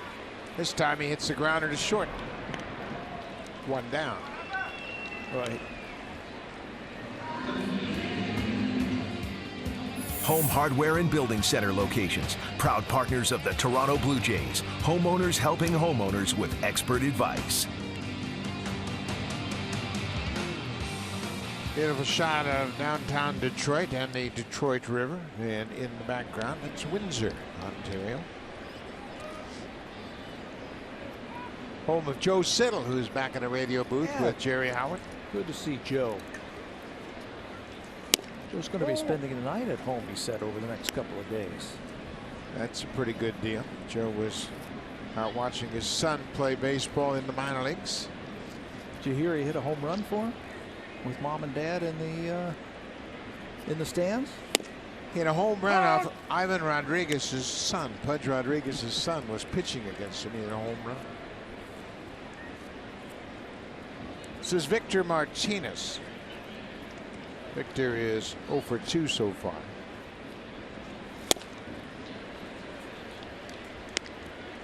Victor, like Miguel Cabrera, has had a terrific career. He's a 5-time All-Star, a 2-time Silver Slugger, and 5 times he's driven in 100 or more runs. Great stroke. Great batting stroke from both sides of the plate. Remember when he first came up? He was a catcher. Yeah. He won one of those Silver Slugger awards as a catcher with Cleveland in 2004. Imagine hitting 23 home runs and driving in 108 as a catcher. Playing every day, putting on the equipment.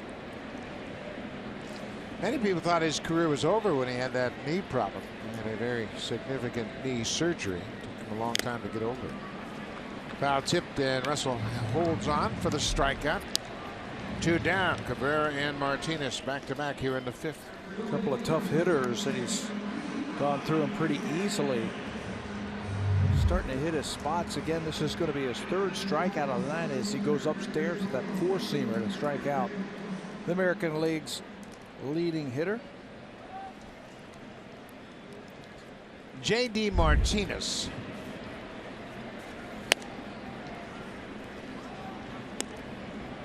Martinez, a very interesting guy. He was released by the Houston Astros. 2 days later, the Tigers signed him. That was in spring training. And he has flourished here playing with these great hitters in Detroit. You see that all the time, don't you, in baseball? More times than you would think. Good players just are not a fit in certain organizations, or they haven't figured it out just yet, and they go to another organization and they blossom. It's a high fly ball down the right side, but that's going to stay foul. And Wynn came back. It's a foul ball. Bautista stayed with it and made the catch. He was out of our view for a minute, but he was in foul ground, made the catch, and another good inning for Jay Happ. The Tigers are retired, 3 up, 3 down, and Bautista stays with that ball. The wind took it back toward their territory, but he made the catch to end the inning.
Fans, if you're considering a 2016 Blue Jays Flex Pack, now is the time to purchase one. Flex Packs are available only until June 9th at 5 p.m. That is this Thursday. The account executives will find the package that best suits your needs. So if you still want a Blue Jays Flex Pack, get online now, bluejays.com. They'll have all the information. Buck?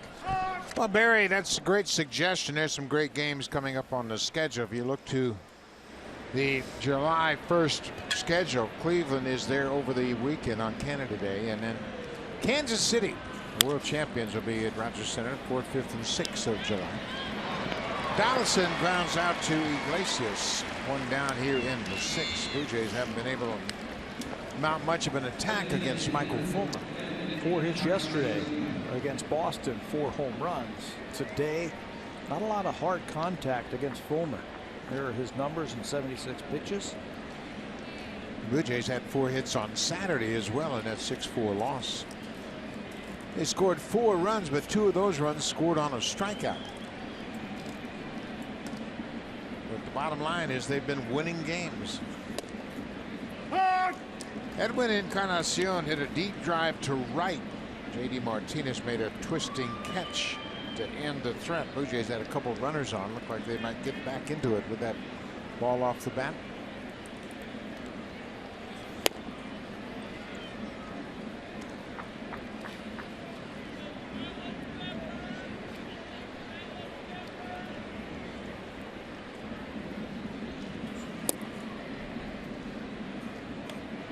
Two and one now to Encarnacion. Edwin trying to extend his hit streak to 6 straight games. Well, I'm constantly amazed of these big, powerful hitters for the Blue Jays, how patient they are at the plate. That they wait for their pitch and they wait that they get something that they can handle. It's not easy against guys who throw this hard. That's a breaking ball that stayed up, and he hits it into the seats, foul. But you talk about Bautista, Donaldson, and Encarnacion. 3 of the best power hitters in the game, and they're all very selective. And I asked Brooke Jacoby, I said, how are these guys able to do that? He said they put their time in. They work, they get their scouting reports, and they watch film. That time Encarnacion comes up empty on that slider, but they do their homework and they do the work, and they go up there with a game plan, and that's why they're able to lay off some of those tough pitches that they see. 4 strikeouts now for Michael Fulmer. Gavin Floyd has continued to throw throughout the top half of this inning, so that suggests he's coming into the ball game for the bottom of the 6th.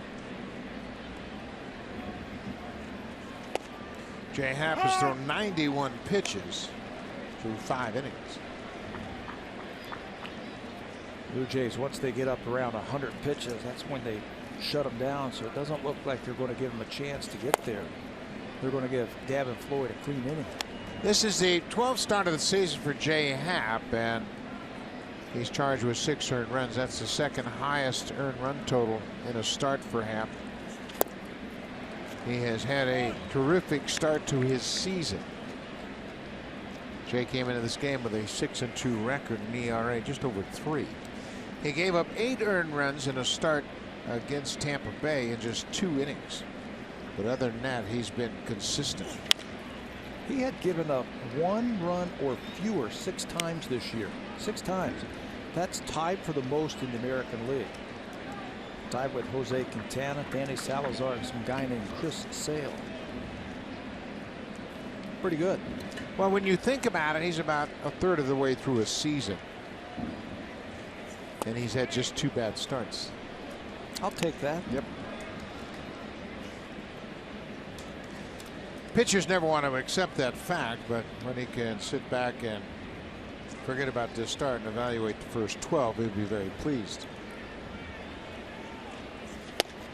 Saunders caught looking at strike 3.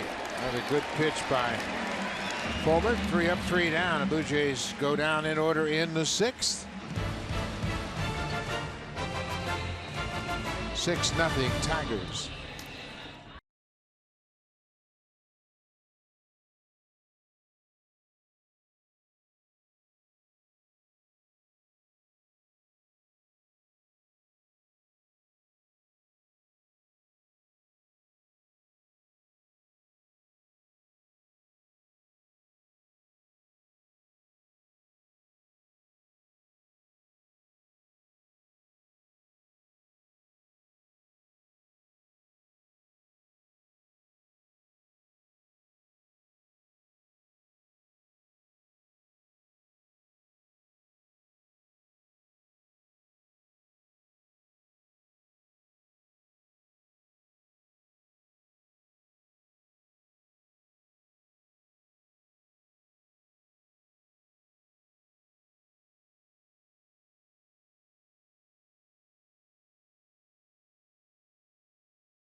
A tough year for Canadian hockey teams, none of them making the playoffs, but those 7 teams will all be looking for something in the draft, an impact player, possibly a future for the 2016 entry draft. Well, you can watch that on Sportsnet.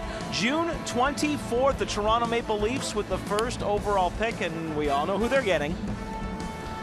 Should be a great opportunity to watch those young stars get drafted, and it's an interesting weather evening here in Detroit.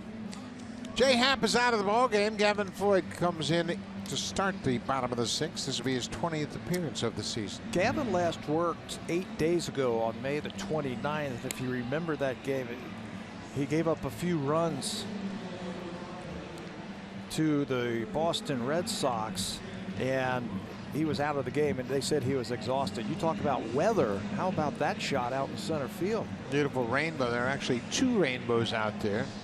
Difficult to pick up on television, but it's gorgeous. Sun is shining on the buildings in downtown Detroit. There's obviously a thunderstorm beyond the river, and we get the benefit of a nice rainbow. Nick Castellanos, the third baseman, will start things off. Castellanos has tripled and reached on a fielder's choice. He scored a pair of runs. Scored the first run of the ball game in the second. If you remember that game that Gavin pitched against Boston, after the game, John Gibbons was saying he was on fumes. He had been used a lot, and he needed some time off to get a little bit stronger. There's another base hit for Castellanos as Pilar gets over and misses it. Castellanos is headed for third. Now he's going to stop as he made a turn, and Devin Travis threw it right into the ground. Well, that is uncharacteristic for Kevin Pilar in center field. We haven't seen him make these types of mistakes against one guy, Castellanos, in a couple of years. He was shading him to right field, and this ball is pulled by Castellanos into left center field. Pilar gets over there, tries to backhand the ball, and just misses it. Gets by him, has to run that one down. Castellanos is in scoring position. I would imagine it is a single and an error on Pilar.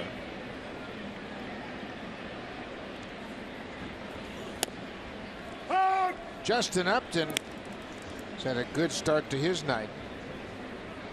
It is indeed a single for Castellanos, and the error, Pilar's third error of the season, charged to the center fielder. Justin Upton walked and scored in the second, hit a 2-run home run in the third to right field. Boy, this is where the lineup has really hurt the Blue Jays tonight. Castellanos, Upton, and McCann. They've scored 5 of the 6 runs so far. They've driven in 5.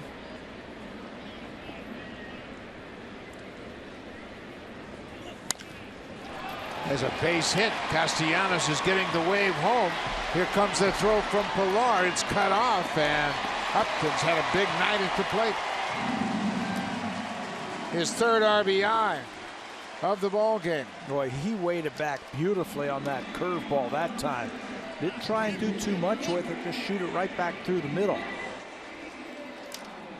There was a single, there was an error, a runner in scoring position, and watch Upton stays right back, uses his hands, using the whole field. He walked, homer to right field, now has a run scoring single to center field. The bottom third done a good job tonight. This is James McCann. He had a 3-run home run off Happ in the second.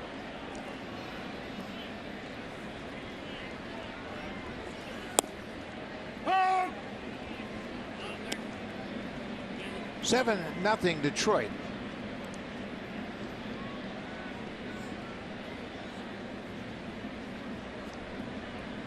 The Tigers swept the White Sox over the weekend to get back to 500 at 28-28. McCann took a weak hack at that pitch down and in. The Yankees were here for a makeup game on Thursday, and New York won that game 5-4. Brad Ausmus, the skipper of the Tigers in his 3rd season. That breaking ball goes all the way back to the backstop. Upton jogs into second. Well, that one really hurts. That's the second wild pitch tonight by a Blue Jays pitcher. They had a great person at the plate for the double play, but this ball that is yanked to the backstop takes that double play away from the Blue Jays.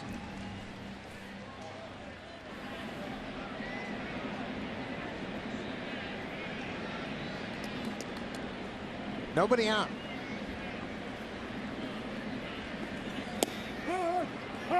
Strike three. That breaking ball. He made the adjustment on the curveball and strikes out McCann.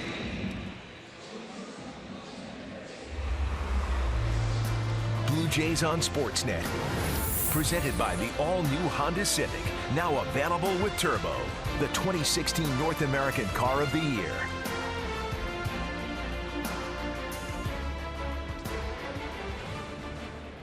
Welcome back to Comerica, as it's a one-out situation with a runner in scoring position for the shortstop, Jose Iglesias. He's lined out twice to the center fielder, Kevin Pillar.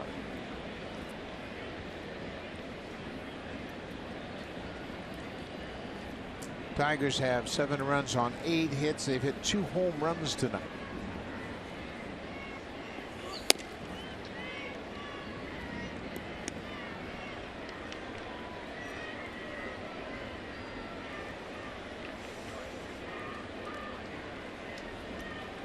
Tigers got off to a slow start, especially here at Comerica Park, but they have really picked it up lately.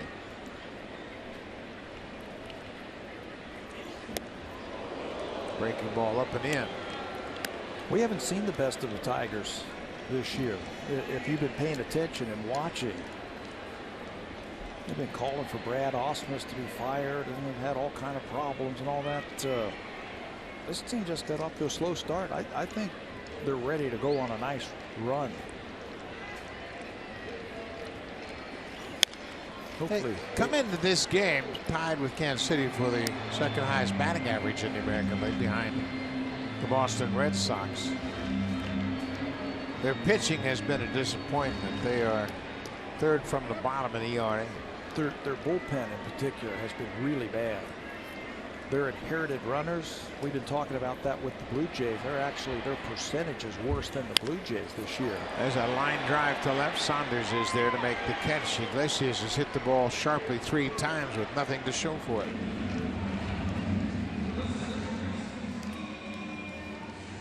So now there are 2 down. That'll turn the lineup over one more time. Ian Kinsler will come to the plate for the 4th time here in the 6th inning. Kinsler scored a run in the 2nd.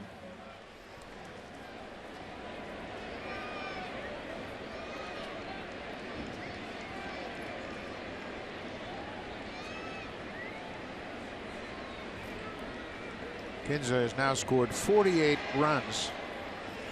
Second to Mookie Betts of the Boston Red Sox in the American League. Kinsler's also had 23 multi-hit games. That ties him with Mookie Betts and David Ortiz. Xander Bogaerts leads the American League with 25 multi-hit games. Since the start of 2015, Kinsler's had 84 multi-hit games. 84. You mentioned the 23 this season alone, but 84. He gets a lot of at-bats because he bats leadoff on a really good team, so he's always getting that extra at-bat. There's another hit for Kinsler. Upton coming around. Here's a strong throw by Saunders, and it's not in time. Martin couldn't make a play on the short hop. Kinsler with another multi-hit game. Drives in his first run of the night. It's 8-0 Detroit. That's 24 now on the season, multi-hit game. Not much of a chance for Saunders to throw out Upton. 2 outs, he's going on the crack of the bat. That's where that wild pitch cost the Blue Jays a run right there. Upton's in scoring position for Kinsler. Pulls that pitch into left field. And he's running again on contact, so really no chance to get him at the plate. Russell Martin is trying to decoy him to stand there at the plate, acting like nothing's happening. Cameron Maben takes one outside. Maben is 1 for 2 with a walk.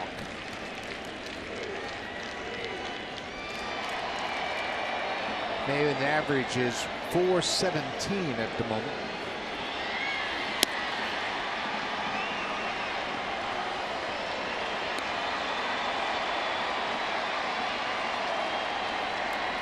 The Tigers now with 9 hits in the game.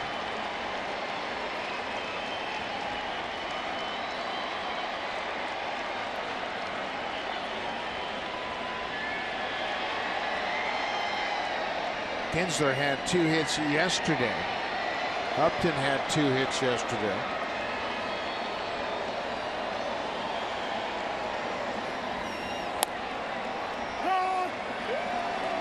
Two balls and a strike to the Tigers center fielder, Cameron Maben. Anthony Gose was their center fielder coming out of spring training. All the Blue Jay fans remember Anthony just couldn't get it together. He was just basically keeping it warm until Maben got healthy again. Hurt his wrist in spring training. Ground ball. Barney knocks it down. He'll keep it on the infield, and Kinsler has to stay at third. Maben gets an infield hit. Good job by Barney to save that run for Floyd.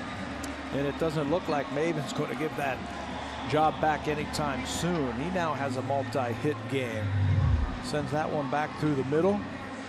And you're right, Darwin Barney doing it with his bat. Now he's doing it with his glove. Holds that ball as he knocks it down, keeps it on the infield.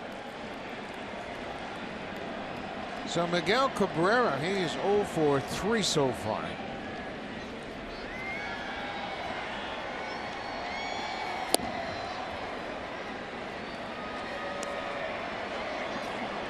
He waves at that first pitch from Floyd.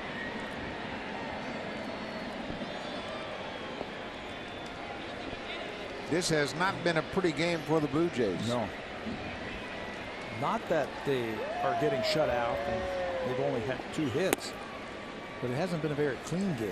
Now, Pilar misplayed a ball in the second that went for a triple that started a 4-run inning. And Kevin committed an error in the 6th that allowed Castellanos to get to second. Castellanos scored on Upton's second hit of the game. There was a balk, pass ball, and a wild pitch, all involving Ian Kinsler in the second.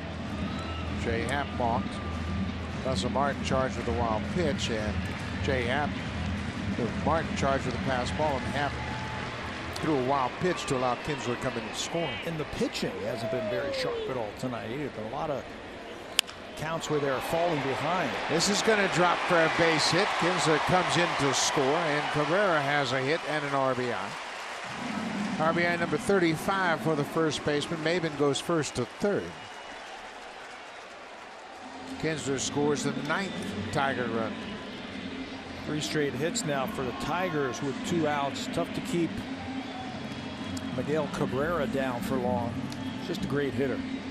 He's got a great approach at the plate. Now he stays inside the ball probably better than anybody in baseball.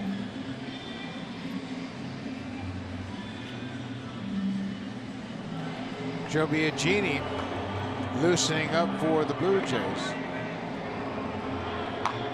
Pete Walker out to talk to Gavin Floyd. Larry Vanover, the home plate umpire, will go out and make a visit to the mound.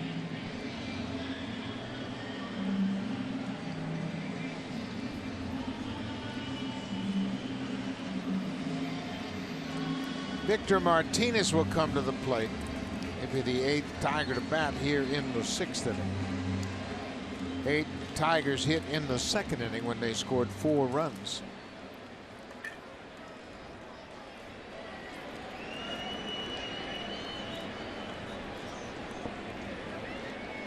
Tigers have scored 3 more here in the 6th.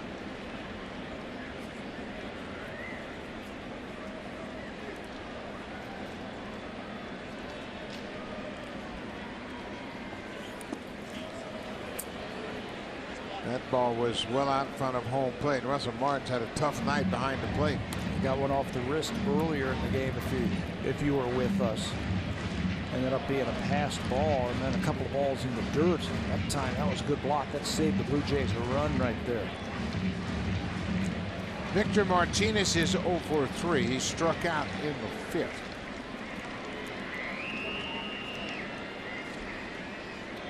First time the Blue Jays have allowed 9 or more runs on the road this season. We had talked about how well they had pitched on the road. And I hope we didn't jinx them in our opening, talking about their earned run average and their batting average, opponent's batting average on the road. That one gets by Martin, and Cabrera will go to second. Maven stays at third. He came halfway down, and the ball bounced back to Martin. Blue Jays caught a break right there. Held on to that breaking ball just a little bit too long. Really nothing Russell Martin could do to try and block that one.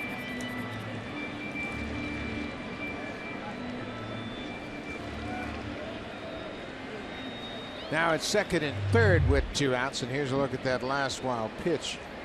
And here's the break off the bricks, right back to home plate.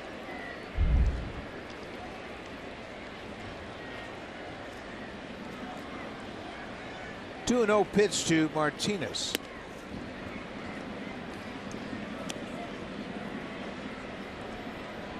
Now it's 3-0.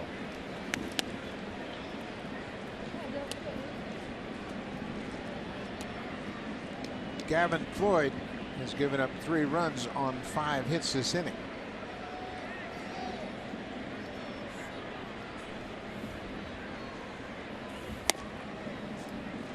Got to load the bases. And that's it. John Gibbons has popped out of the dugout. He make a pitching change here. Gavin Floyd has loaded the bases with the walk. J.D. Martinez is the scheduled batter. He'll be the 9th Tiger to bat here in the 6th.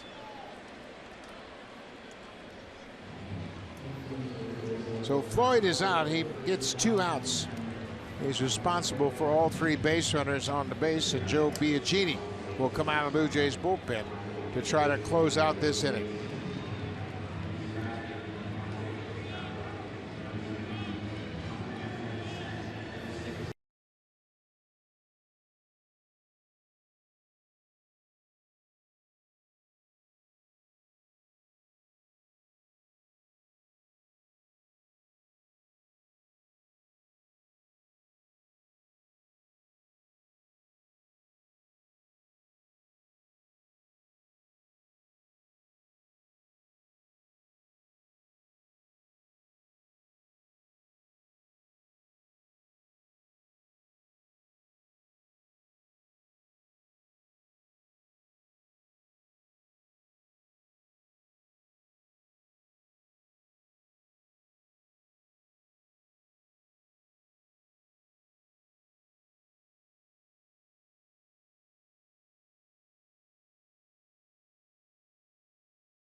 Fans, WestJet is now flying to Boston 3 times daily, and there were many Blue Jays fans on the weekend trip there at Fenway Park. Go to WestJet.com to book your flight to cheer on the Blue Jays next time they go to Boston. WestJet, proud partner of the Toronto Blue Jays. Buck? Thank you, Barrett. Good shot of downtown Detroit, just a couple blocks away from Comerica Park. Joe Biagini comes in. His 19th appearance. Biagini has been a really pleasant surprise for the Blue Jays. Last work 3 days ago, 2/3 of an inning, gave up a run to Boston. Biagini, you might be saying, well, I thought he was the 8th inning guy. I'm sure Joe is in this game just to face the one batter and get an out, hopefully get out of this inning, and then they'll shut him down. But Biagini has been a nice surprise. He's put up some pretty decent numbers. J.D. Martinez has gone 1 for 3. He's the 9th Tiger to bat. The bases are loaded. And he gets jammed. That's a fair ball. Hits the bag. Donaldson will step on third to end the inning. Biagini throws 1 pitch and closes out the Tigers in the 6th. But they scored 3 more to take a 9-0 lead.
Cannot be reproduced or retransmitted in any form. And the accounts and descriptions of this game may not be disseminated without the express written consent of Rogers Blue Jays Baseball Partnership. Well, it's all Tigers here in Comerica Park tonight. They have a 9-0 lead. They have scored 9 runs on 11 hits, and the starter Michael Fulmer is out of the game. He gives way to Alex Wilson, who makes his 21st appearance of the season. I think Fulmer would have still been in this ball game if they didn't score those 3 runs. So it's now 9-0. He's up to 88 pitches. So Brad Ausmus is going to go to his bullpen. This is Alex Wilson, 20 games this year. He started the year on the disabled list with some lat soreness behind his shoulder. He actually closed some games for the Tigers last year.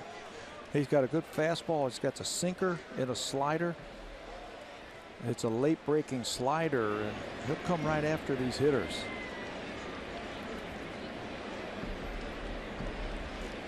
So Michael Fulmer has put together quite a run here. He's looking for his 6th win of the season. Ground ball. That is the third baseman. Castellanos out in right.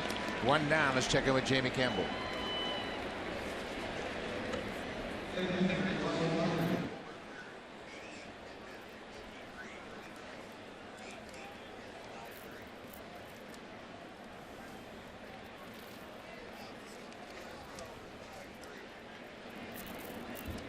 Very interesting development. That was a scoreless game.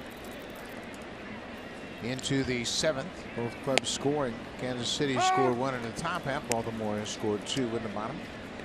Mike Wright pitching well for the Orioles, and Danny Duffy started. Now Luke Hochevar is into the ballgame. Says Russell Martin. He is 0 for 2. The Blue Jays have just 2 hits, and Darwin Barney has them both.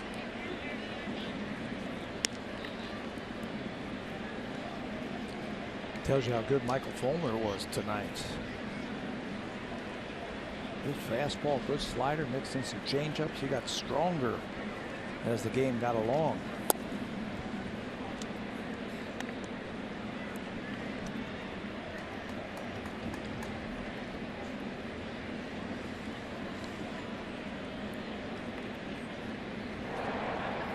Jason Grilli, as Pat mentioned, Biagini in to just close out the inning. He threw 1 pitch. That's the good news.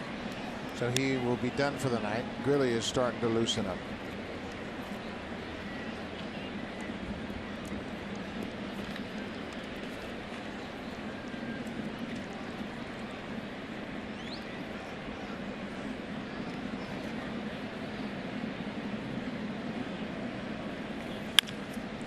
Hot shot, but right to the second baseman, Kinsler. 2 up, 2 down.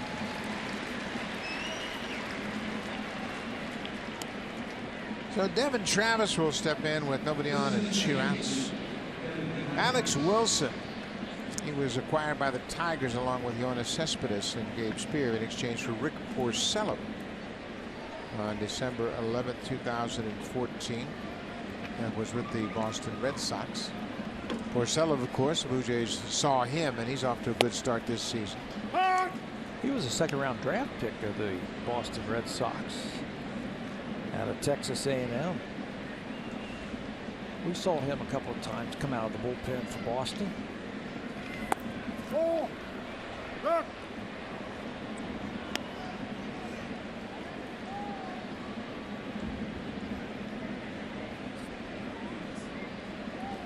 Ball and a strike to Devin Travis. Tigers trying to get a game over 500. This would move them to 29 and 28 for the season.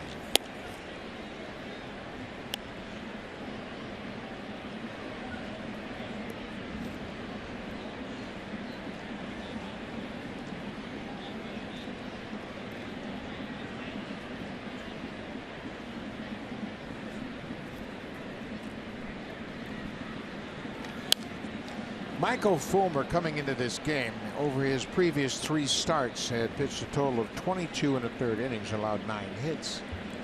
Well, that's going to go to 28 1/3 and allow just 11 hits. He's on quite a roll. Yeah, and the longest scoreless inning streak now as a Tiger rookie over the last 40 years. And he passed Verlander, he passed Mark Fidrych tonight with his scoreless streak. Pretty good company, of course, anytime you mention Verlander and the late Mark Fidrych. Tigers have had a rich history of quality pitching, and they might have gotten one from the Mets. Yeah, I like what I saw tonight from that kid. You mentioned he's only 23 years old with some room to grow. Fly ball down the right side. This is trouble, and it's going to be a foul ball. Just slicing foul at the last moment. J.D. Martinez, the right fielder, hustling over there. He didn't get to it, but the ball just sliced foul. We talked about that earlier, that we thought that the right fielder was playing very shallow for Devin Travis. He's got some power the other way. We've seen him hit a couple of home runs to right field and hit a couple of balls off the right field wall. J.D. Martinez was short and shallow. Now he's backed up just a couple of steps.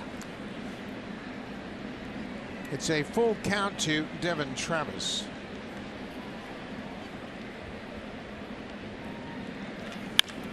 Ground ball right to Kinsler.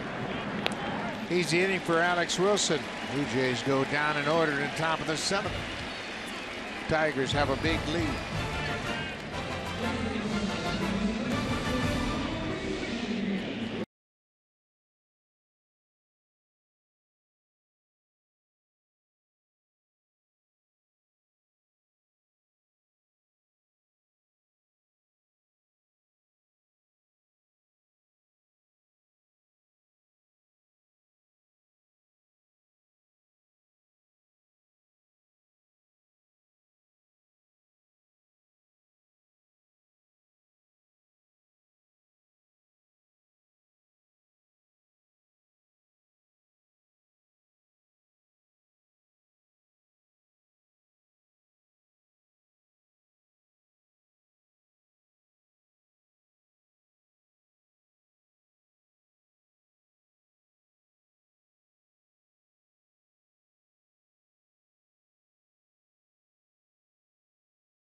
Watch every out-of-market game live in true HD on over 400 supported devices. Includes a free subscription to At That Premium, the #1 app for live baseball. Blackout and other restrictions apply. Visit MLB.tv for details. Now let's get you back to Buck Martinez and Pat Tabler. Thank you very much, Barry Davis. This is Jason Grilli, the former Tiger, who will pitch for the Blue Jays here in this ballgame. Grilli for the season, 24th appearance.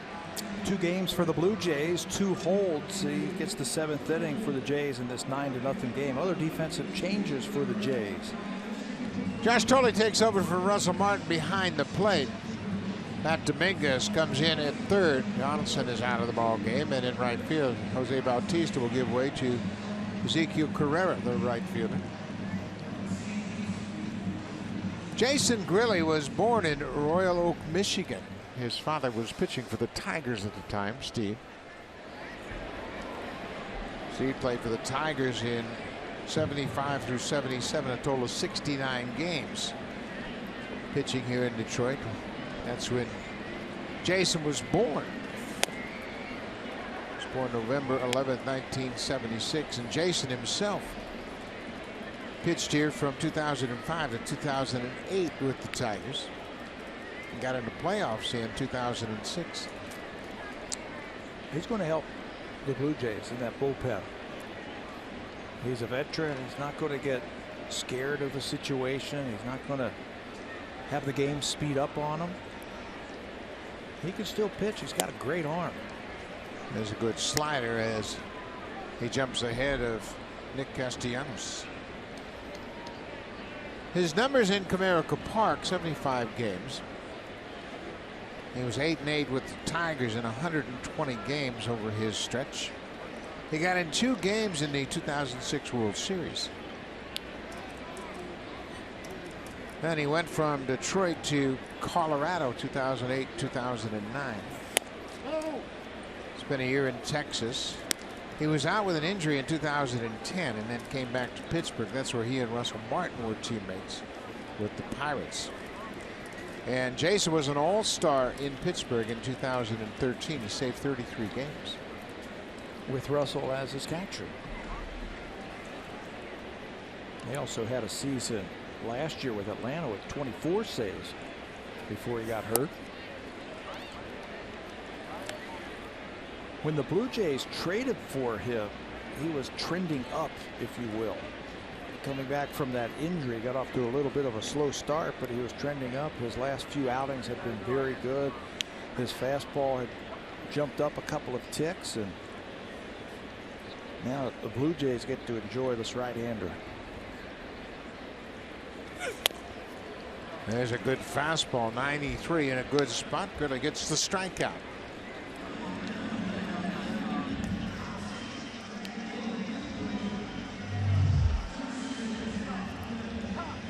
In a good spot. You can see Castellanos not really sure if that was a strike or not. He said, I better swing. And that's an emergency hack right there. Fastball right on the outside corner. See Josh Thole set up right on the outside corner. So when he catches that ball in the middle of his body, it's a strike.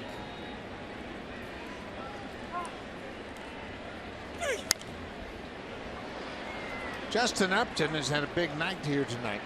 Mentioned he had a couple of hits in Sunday's game, including a 2-run double. He's driven in 3 tonight. He's walked, hit a 2-run home run and an RBI single in the 6th. He's also scored 3 runs. So he's 2 for 2 with a home run, 3 RBIs, and 3 runs scored.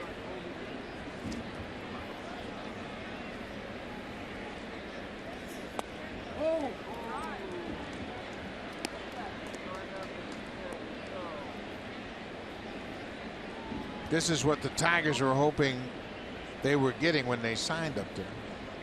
Production, power, some danger in his bat. They had him hitting second at some point this year for a little bit, just trying to jumpstart his offense. Now they've moved him down to 7th, and he seems to be getting that stroke down. Well, when you hit Up in the lineup, in this lineup, there's so many good hitters. You have a tendency to really put pressure on yourself. I think down in the 7th spot, he can relax, be himself, get back to swinging the bat well. The last thing you want to do is start thinking about your contract, trying to play above yourself. Just go out there and play. He's going to hit. You know he's going to hit. He's been doing it for 10 years. Another strikeout for Grilli. He gets that fastball on the outside corner. Back-to-back strikeouts for Grilli.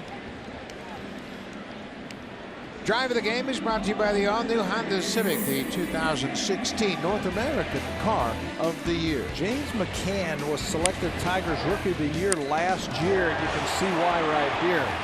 McCann in his first at-bat launches this ball from Jay Happ for a 3-run home run. Tonight, that's his 3rd home run of the season, and it's our drive of the game.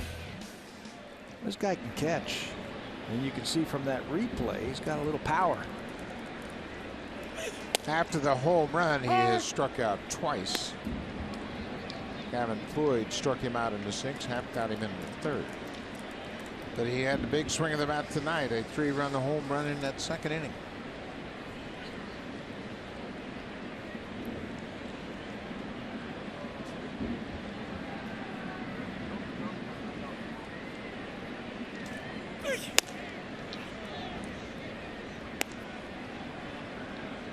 Jason Grilli, an opportunity to give him an inning of work. He's come in and just recorded an out in each of his previous 2 outings, so this is not a bad thing for Grilli. I think it's a little bit of an audition, if you ask me. Can he handle the 8th inning? McCann drives it into center. Pilar over to cut it off. McCann's headed for second. Here's the throw to second. It's not in time. James McCann. That's his first double of the season. He's had a multi-hit game tonight.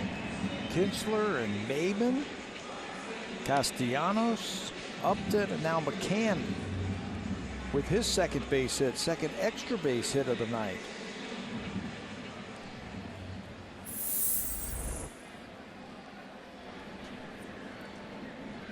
Number 9 hitter, Jose Iglesias. He hasn't gotten in the hit parade yet, but he's hit the ball hard 3 times. He's lined out twice to the center field. There once to left.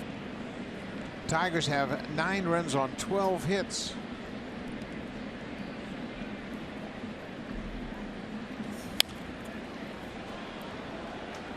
Iglesias wants to get into the act.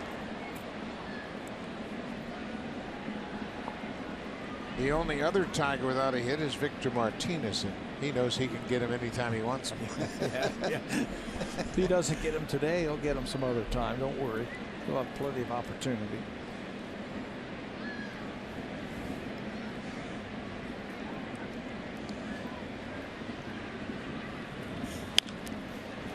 Popped into the seats. Grilli is filling up that strike zone. Now, I say audition for the 8th inning. The Blue Jays still, right now, Joe Biagini is going to be their 8th inning guy, according to John Gibbons, but it's not written in stone. He loves those veterans who can come in there, fill up the strike zone, like you say, and have out pitches, have strikeout ability. He's been a closer, so there's no reason to think he can't handle the 8th inning.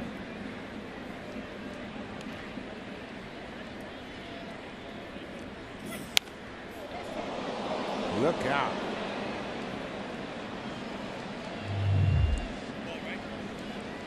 This is a previous foul ball, and that fan used his cap, and the ball stays inside it, so he's able to get a souvenir.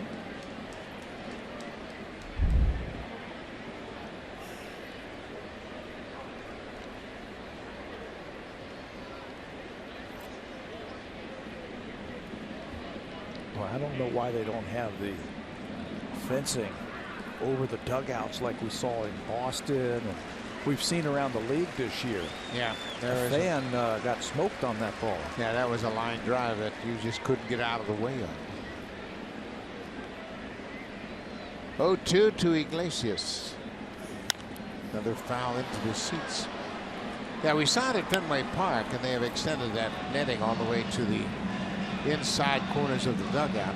to protect the fans. Saw it in Texas also. You can see it right there. It just stops even before you get to the Blue Jays and the Tiger dugout. After seeing that all weekend, it looks strange not to have it down the lines there.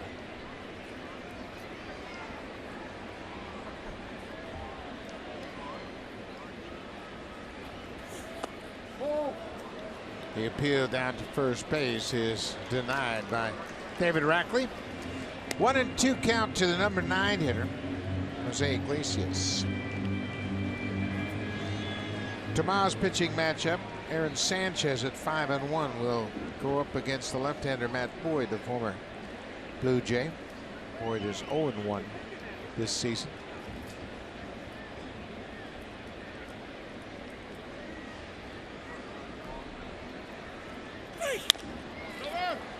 Smoke will flip to, not in time. Grilly lost the foot race to Iglesias. He gets an infield hit. And Iglesias, he hustled down the line. He could see the play right in front of him and knew it was a foot race between he and Grilly, the pitcher. Yeah, him versus Jason Grilly. Jason did everything correctly. You got over in the line and then started coming up the foul line. Good feed from Smoke. But some foot speed from Iglesias. Initially looks like he beat him to the bag, and he did. He got there a hair before Grilly touched that bag. Look at the last step, right in the front part of the bag, and he's on there. That's a base hit. Yeah, clearly a base hit, and Iglesias has a hit now. So he hits the ball to the outfield 3 times. He hits one on the infield and ends up with a hit. He's 1 for 4. Ian Kinsler is 2 for 4 so far.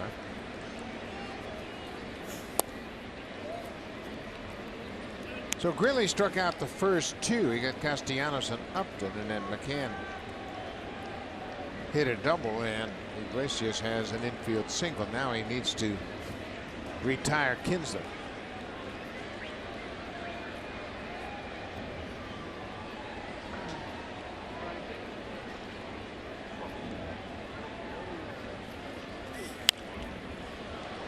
Kinsler had a good cut at that breaking ball.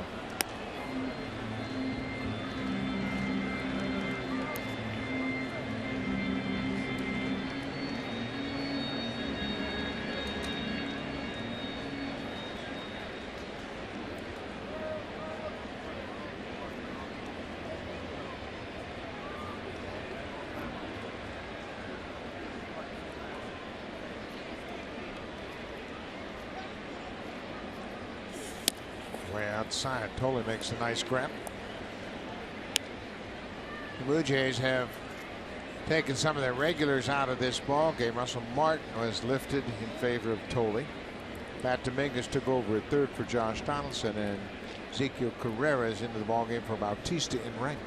It's the right thing to do, isn't it? Yeah, take absolutely. your regulars out. They play every inning of every game. Jesse Chavez back up again.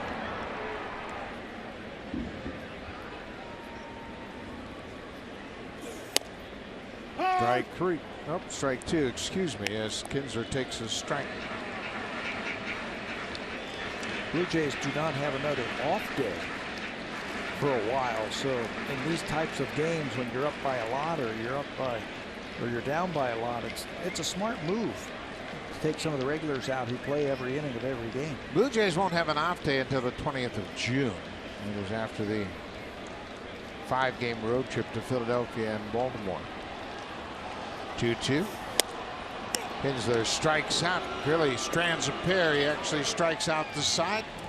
Gives up 2 hits. We'll go to the 8th.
and fans back home.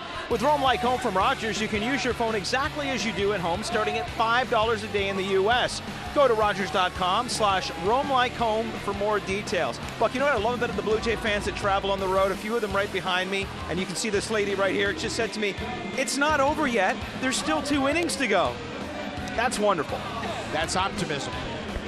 It's 9-0, and the Blue Jays have 2 hits, and only one batter has those hits. That's Darwin Barney. But the Blue Jay fans never give up. This will be the new pitcher for the Tigers. That's right. It's Anibal Sanchez now working out of the bullpen. 11 starts this year, and it didn't work out for him. 3-6 with a .667 earned run average. Right-handers pounded him. .317 batting average. This guy has been good for a long time in the major leagues, and they've moved him into that bullpen, and he's going to get some work. 2 career relief appearances during the regular season in his career. We saw Clay Buchholz in Boston, who had just lost his spot in the rotation.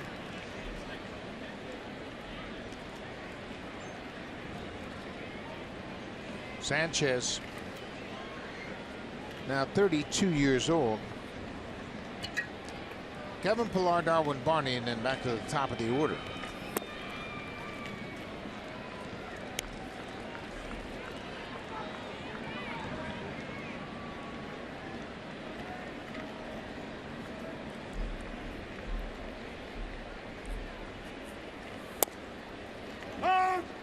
Two balls and a strike.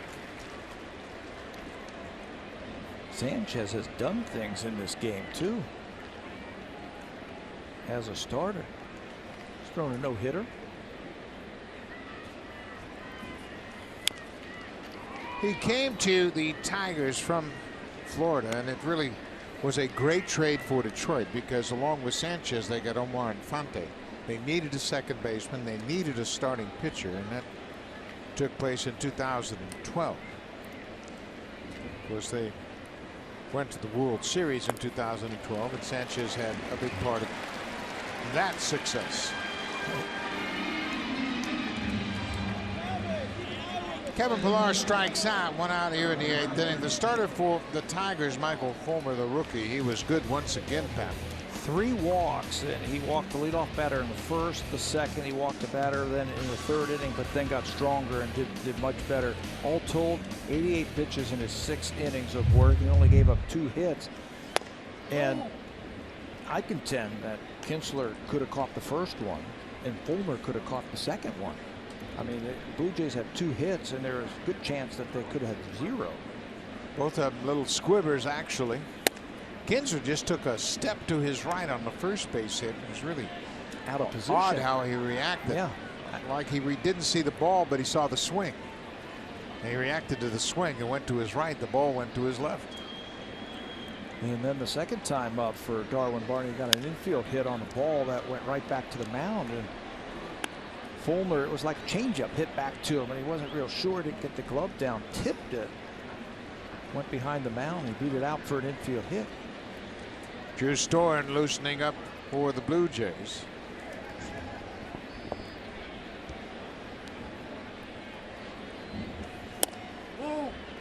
You were talking about that trade that the Tigers went and got Sanchez and filled another hole at second base.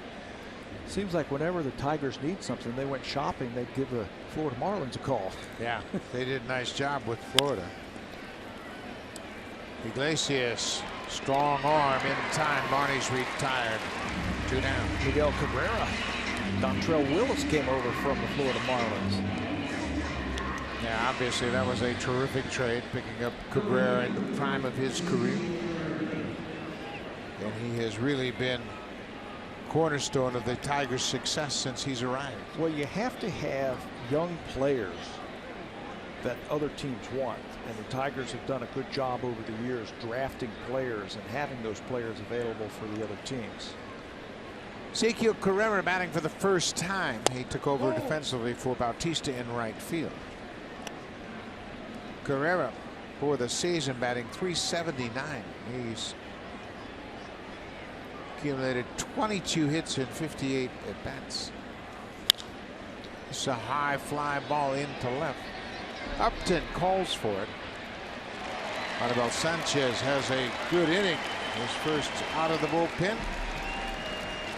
We'll go to the bottom of the 8th, 9-0 Tigers. Now time for a Blue Jays Central update. Here's Jamie Campbell and Greg Zahn from the Samsung broadcast studio.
Pack. The price will include shipping, and the pack includes a reusable Blue Jays jersey tote bag, stainless steel kids water bottle, a Blue Jays blow-up bat, Blue Jays hat, and Blue Jays shoelaces. Get your pack today. Visit bluejays.com/broadcast auction. Back to you, Buck.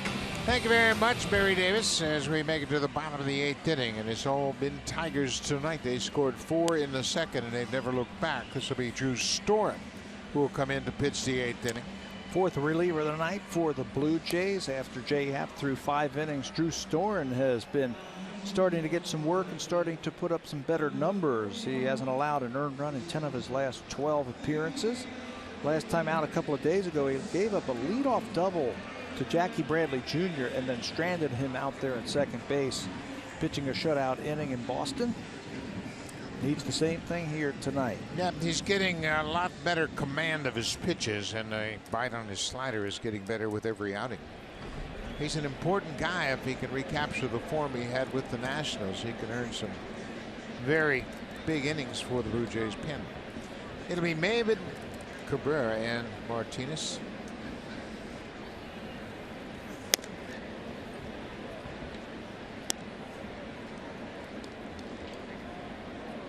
Cameron Maven 2 for 3 tonight. He continues to impress with the bat. Since he has been put into that lineup, we mentioned that he was hurt in spring training. Started the season on the disabled list. Anthony Ghost was the starting center fielder, but since he has been back, he's been a spark plug for this offense. Batting .425. He's got a 7-game hit streak.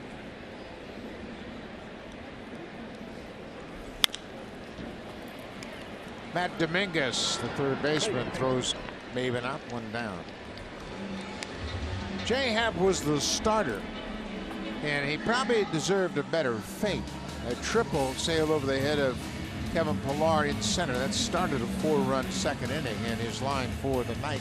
5 innings, 6 hits, 6 earned runs. That's second highest total of earned runs he's allowed this season. He threw 91 pitches over his 5 innings. 12th start of the year for Jay, and he's only had 2 bad ones now. He had a 2-inning start against Tampa Bay back on May the 18th, and now this one, 5 innings. I thought he got better though after that second and third inning. This is Andrew Romine pinch hitting for Miguel Cabrera. He retired the last 7 batters he faced, so he was getting stronger. But unfortunately, the pitch count was up.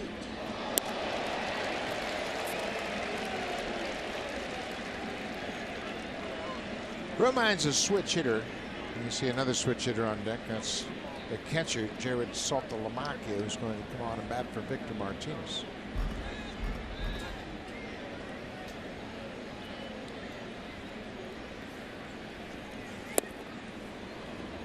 Going with that good slider. It's 1-2 to the pinch hitter.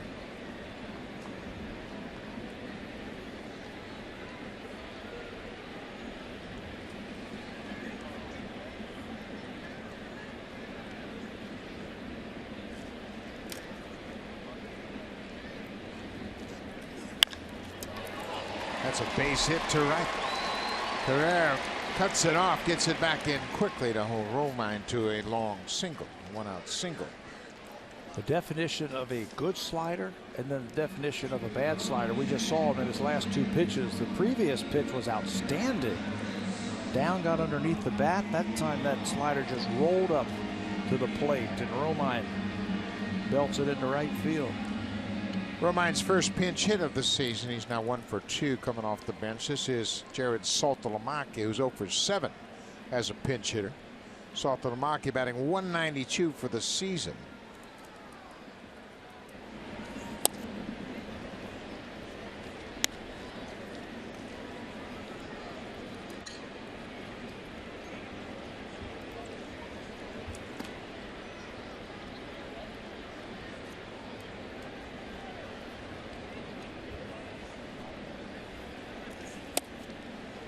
Two balls and no strikes.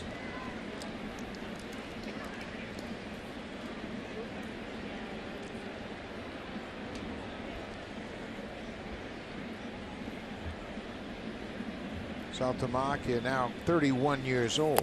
That's 3-0 as Storen misses badly.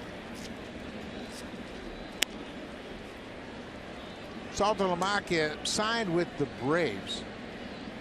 He was a first-round pick, switch-hitting catcher. He was part of that big trade that transformed the Texas Rangers. Just one player. Mark Teixeira went from Texas to Atlanta. And the Rangers got right on that trade, and Saltalamacchia was involved in that trade, which included Elvis Andrews, Neftali Felice, Matt Harrison for Ron Mahay and Mark Teixeira. That was way back in July of 2007. So after getting Cameron Maybin to start the inning, Romine has singled and Saltalamacchia has walked. Now J.D. Martinez. Oh.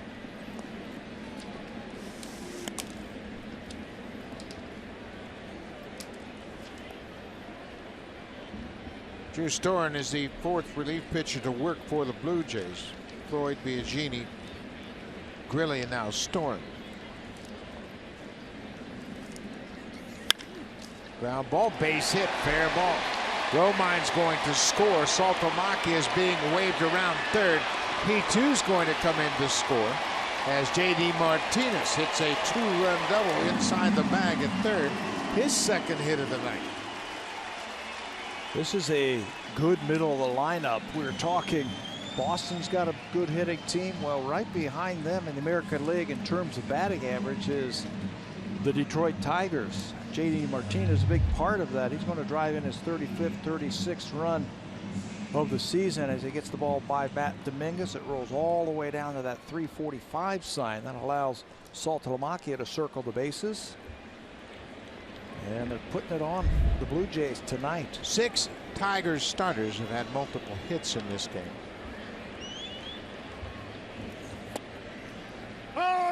There's a strike to Nick Castellanos, and Castellanos got it all started with 1 out in the second. He had a line drive to center. It sailed over Pilar's head into center for a triple. He has scored 3 runs tonight. He's 2 for 4 on the night. Hooks that one foul. You know, we just left Boston where you look up and down the batting order and there's a lot of guys with multiple RBIs. You look at this lineup starting in the game. Kinsler had 32, Cabrera 34, Martinez 34, J.D. Martinez 34, Castellanos 33. It's not a balance in that attack. Yeah, it's right-handed top heavy. And you would think a right-hander would have some success against them, but they're good hitters. I mean, Cabrera's not your typical right-handed hitter, power hitter. He's got a great average. Martinez is a switch hitter. He's hitting .350. JD Martinez had a huge year last year. They don't have a straight left-handed hitter on their roster. They have 3 switch hitters, and the rest are all right-handed hitters.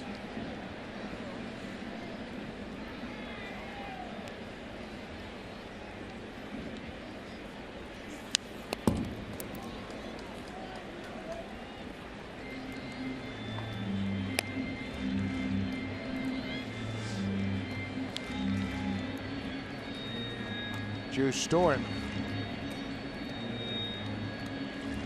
giving up a couple of hits here and a walk. So ahead of Nick Castellanos. His breaking ball is so key for him. He's got to be able to get the bite on that break.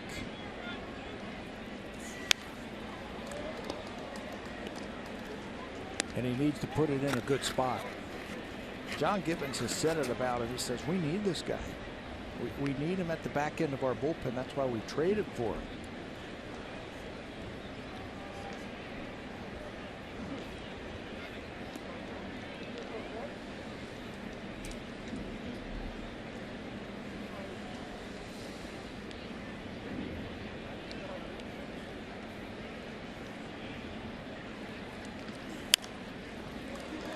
Castellanos reaches for that pitch down and away.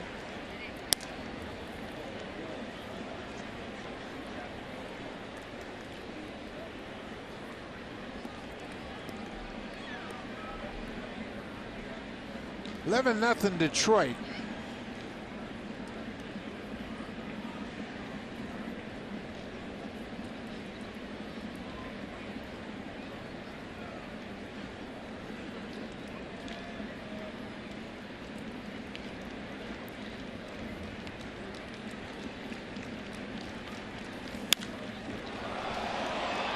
Pilar backing up, and he makes the catch. 2 down.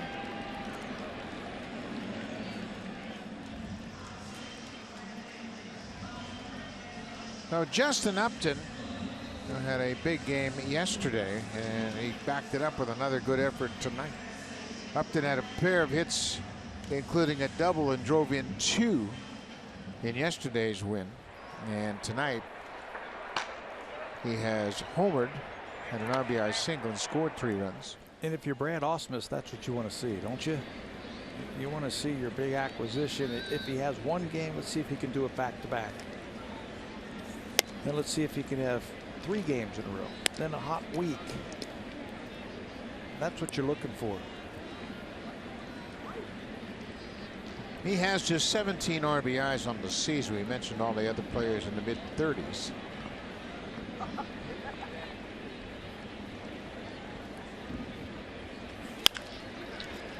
Dominguez at third. That's the inning. Tigers scored 2 more here in the 8th. They take an 11-0 lead. We'll go to the 9th. Blue Jays with just 2 hits tonight.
appearance, and their bullpen has come in and done a nice job. Alex Wilson with a clean inning.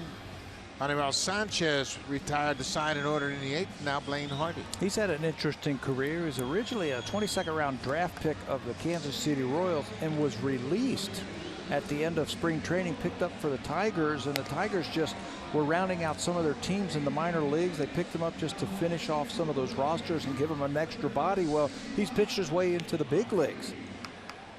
Fastball, slider, curveball change. His curveball, his changeup are plus pitches. Andrew Romine stays in the ball game over at first base. And Mike Aviles will take over at second.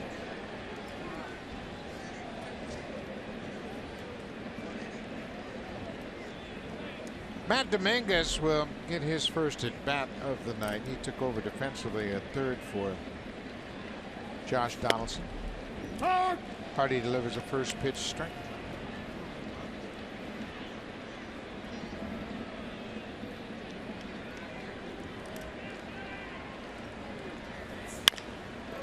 Ground ball. Aviles gets a early chance.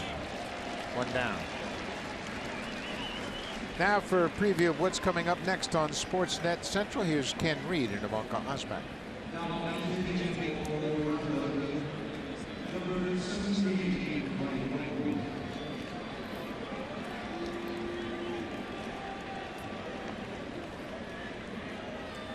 Thank you very much, Ivanka. That's coming up right after this ball game, so stay tuned for that. Ryan Goins will bat for Edwin Encarnacion. He goes after the first pitch, and Bateman broke back, but he's got the speed to recover, and he makes a catch. Goins retired on one pitch.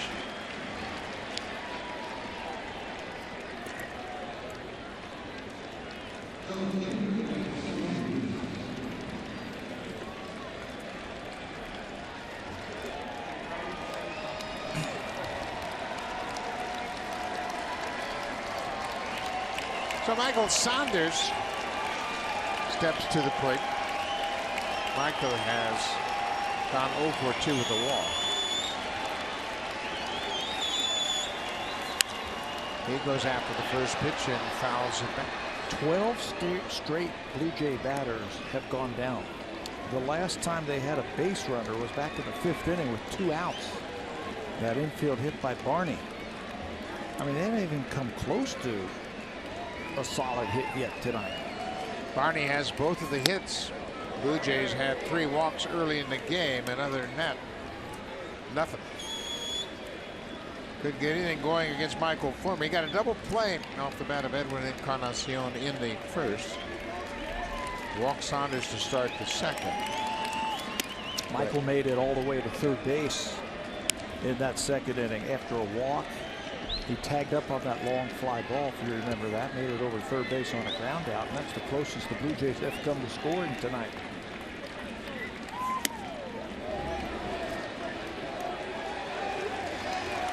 Alfonso Marquez down at third, rings up Saunders, and now the Blue Jays are down to their final strike.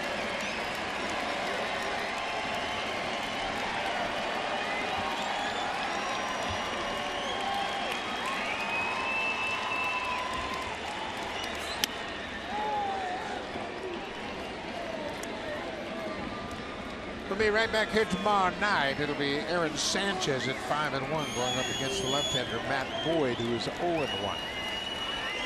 Sanchez has been terrific in the early going. Fly ball deep to right. Saunders has hit it hard, and that ball is going to be off the wall. JD Martinez is chasing it, and Saunders is headed for third. For Michael, that's his second triple of the season. It comes with 2 outs here in the 9th. How about Michael Saunders versus left-handed pitching this year? He has been outstanding. He's got 9 home runs, 5 of them against lefties, and he came very close to hitting another one. Stays on that fastball and rips it up the gap in right field. That wall juts out right where he hits it. If he could have pulled it about 10 feet farther to the right, he would have had a home run, but ends up with a stand-up triple. He has 9 extra base hits against left-handed pitching this year. 3 doubles, a triple, and 5 home runs. Justin Smoke, he's 0 for 3 so far.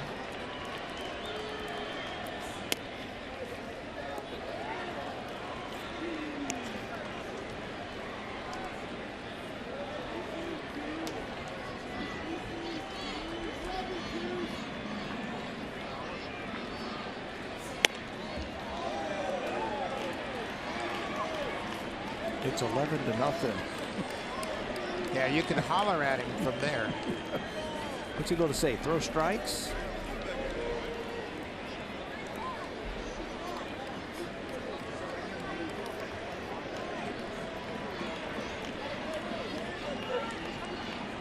Three and 0 to Smoke. There's a strike.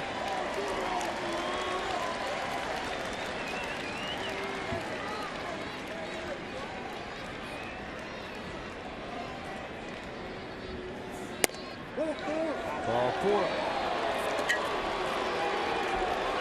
So Josh Tolley will get his first plate appearance. And Josh has got to be thinking it's 11-0. I get one plate appearance. I get into the game, and who's pitching? A lefty. A lefty. What's new?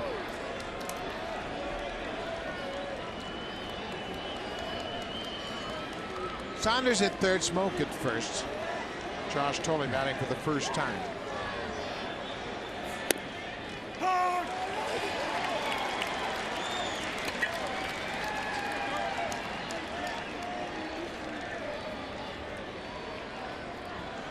He's had a lot of practice versus left-handed pitching this season.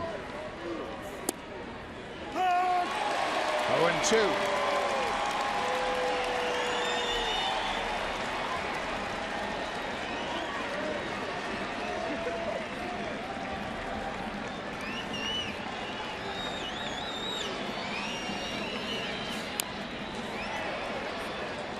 Check swing, Tapper foul.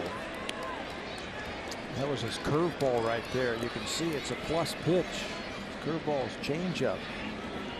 Just needs to command his fastball. It's not really hard. His out pitch is that good overhand curveball.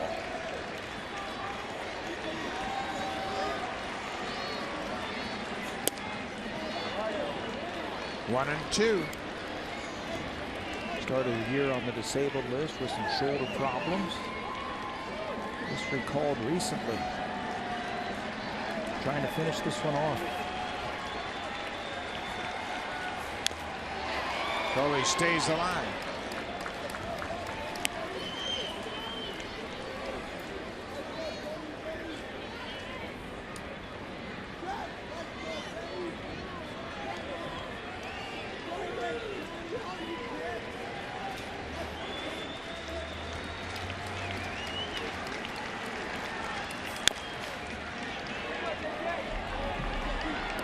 Josh would love to get a base hit here and get the Blue Jays on the board. Just to save face. Came close. I thought Saunders' ball was out of here.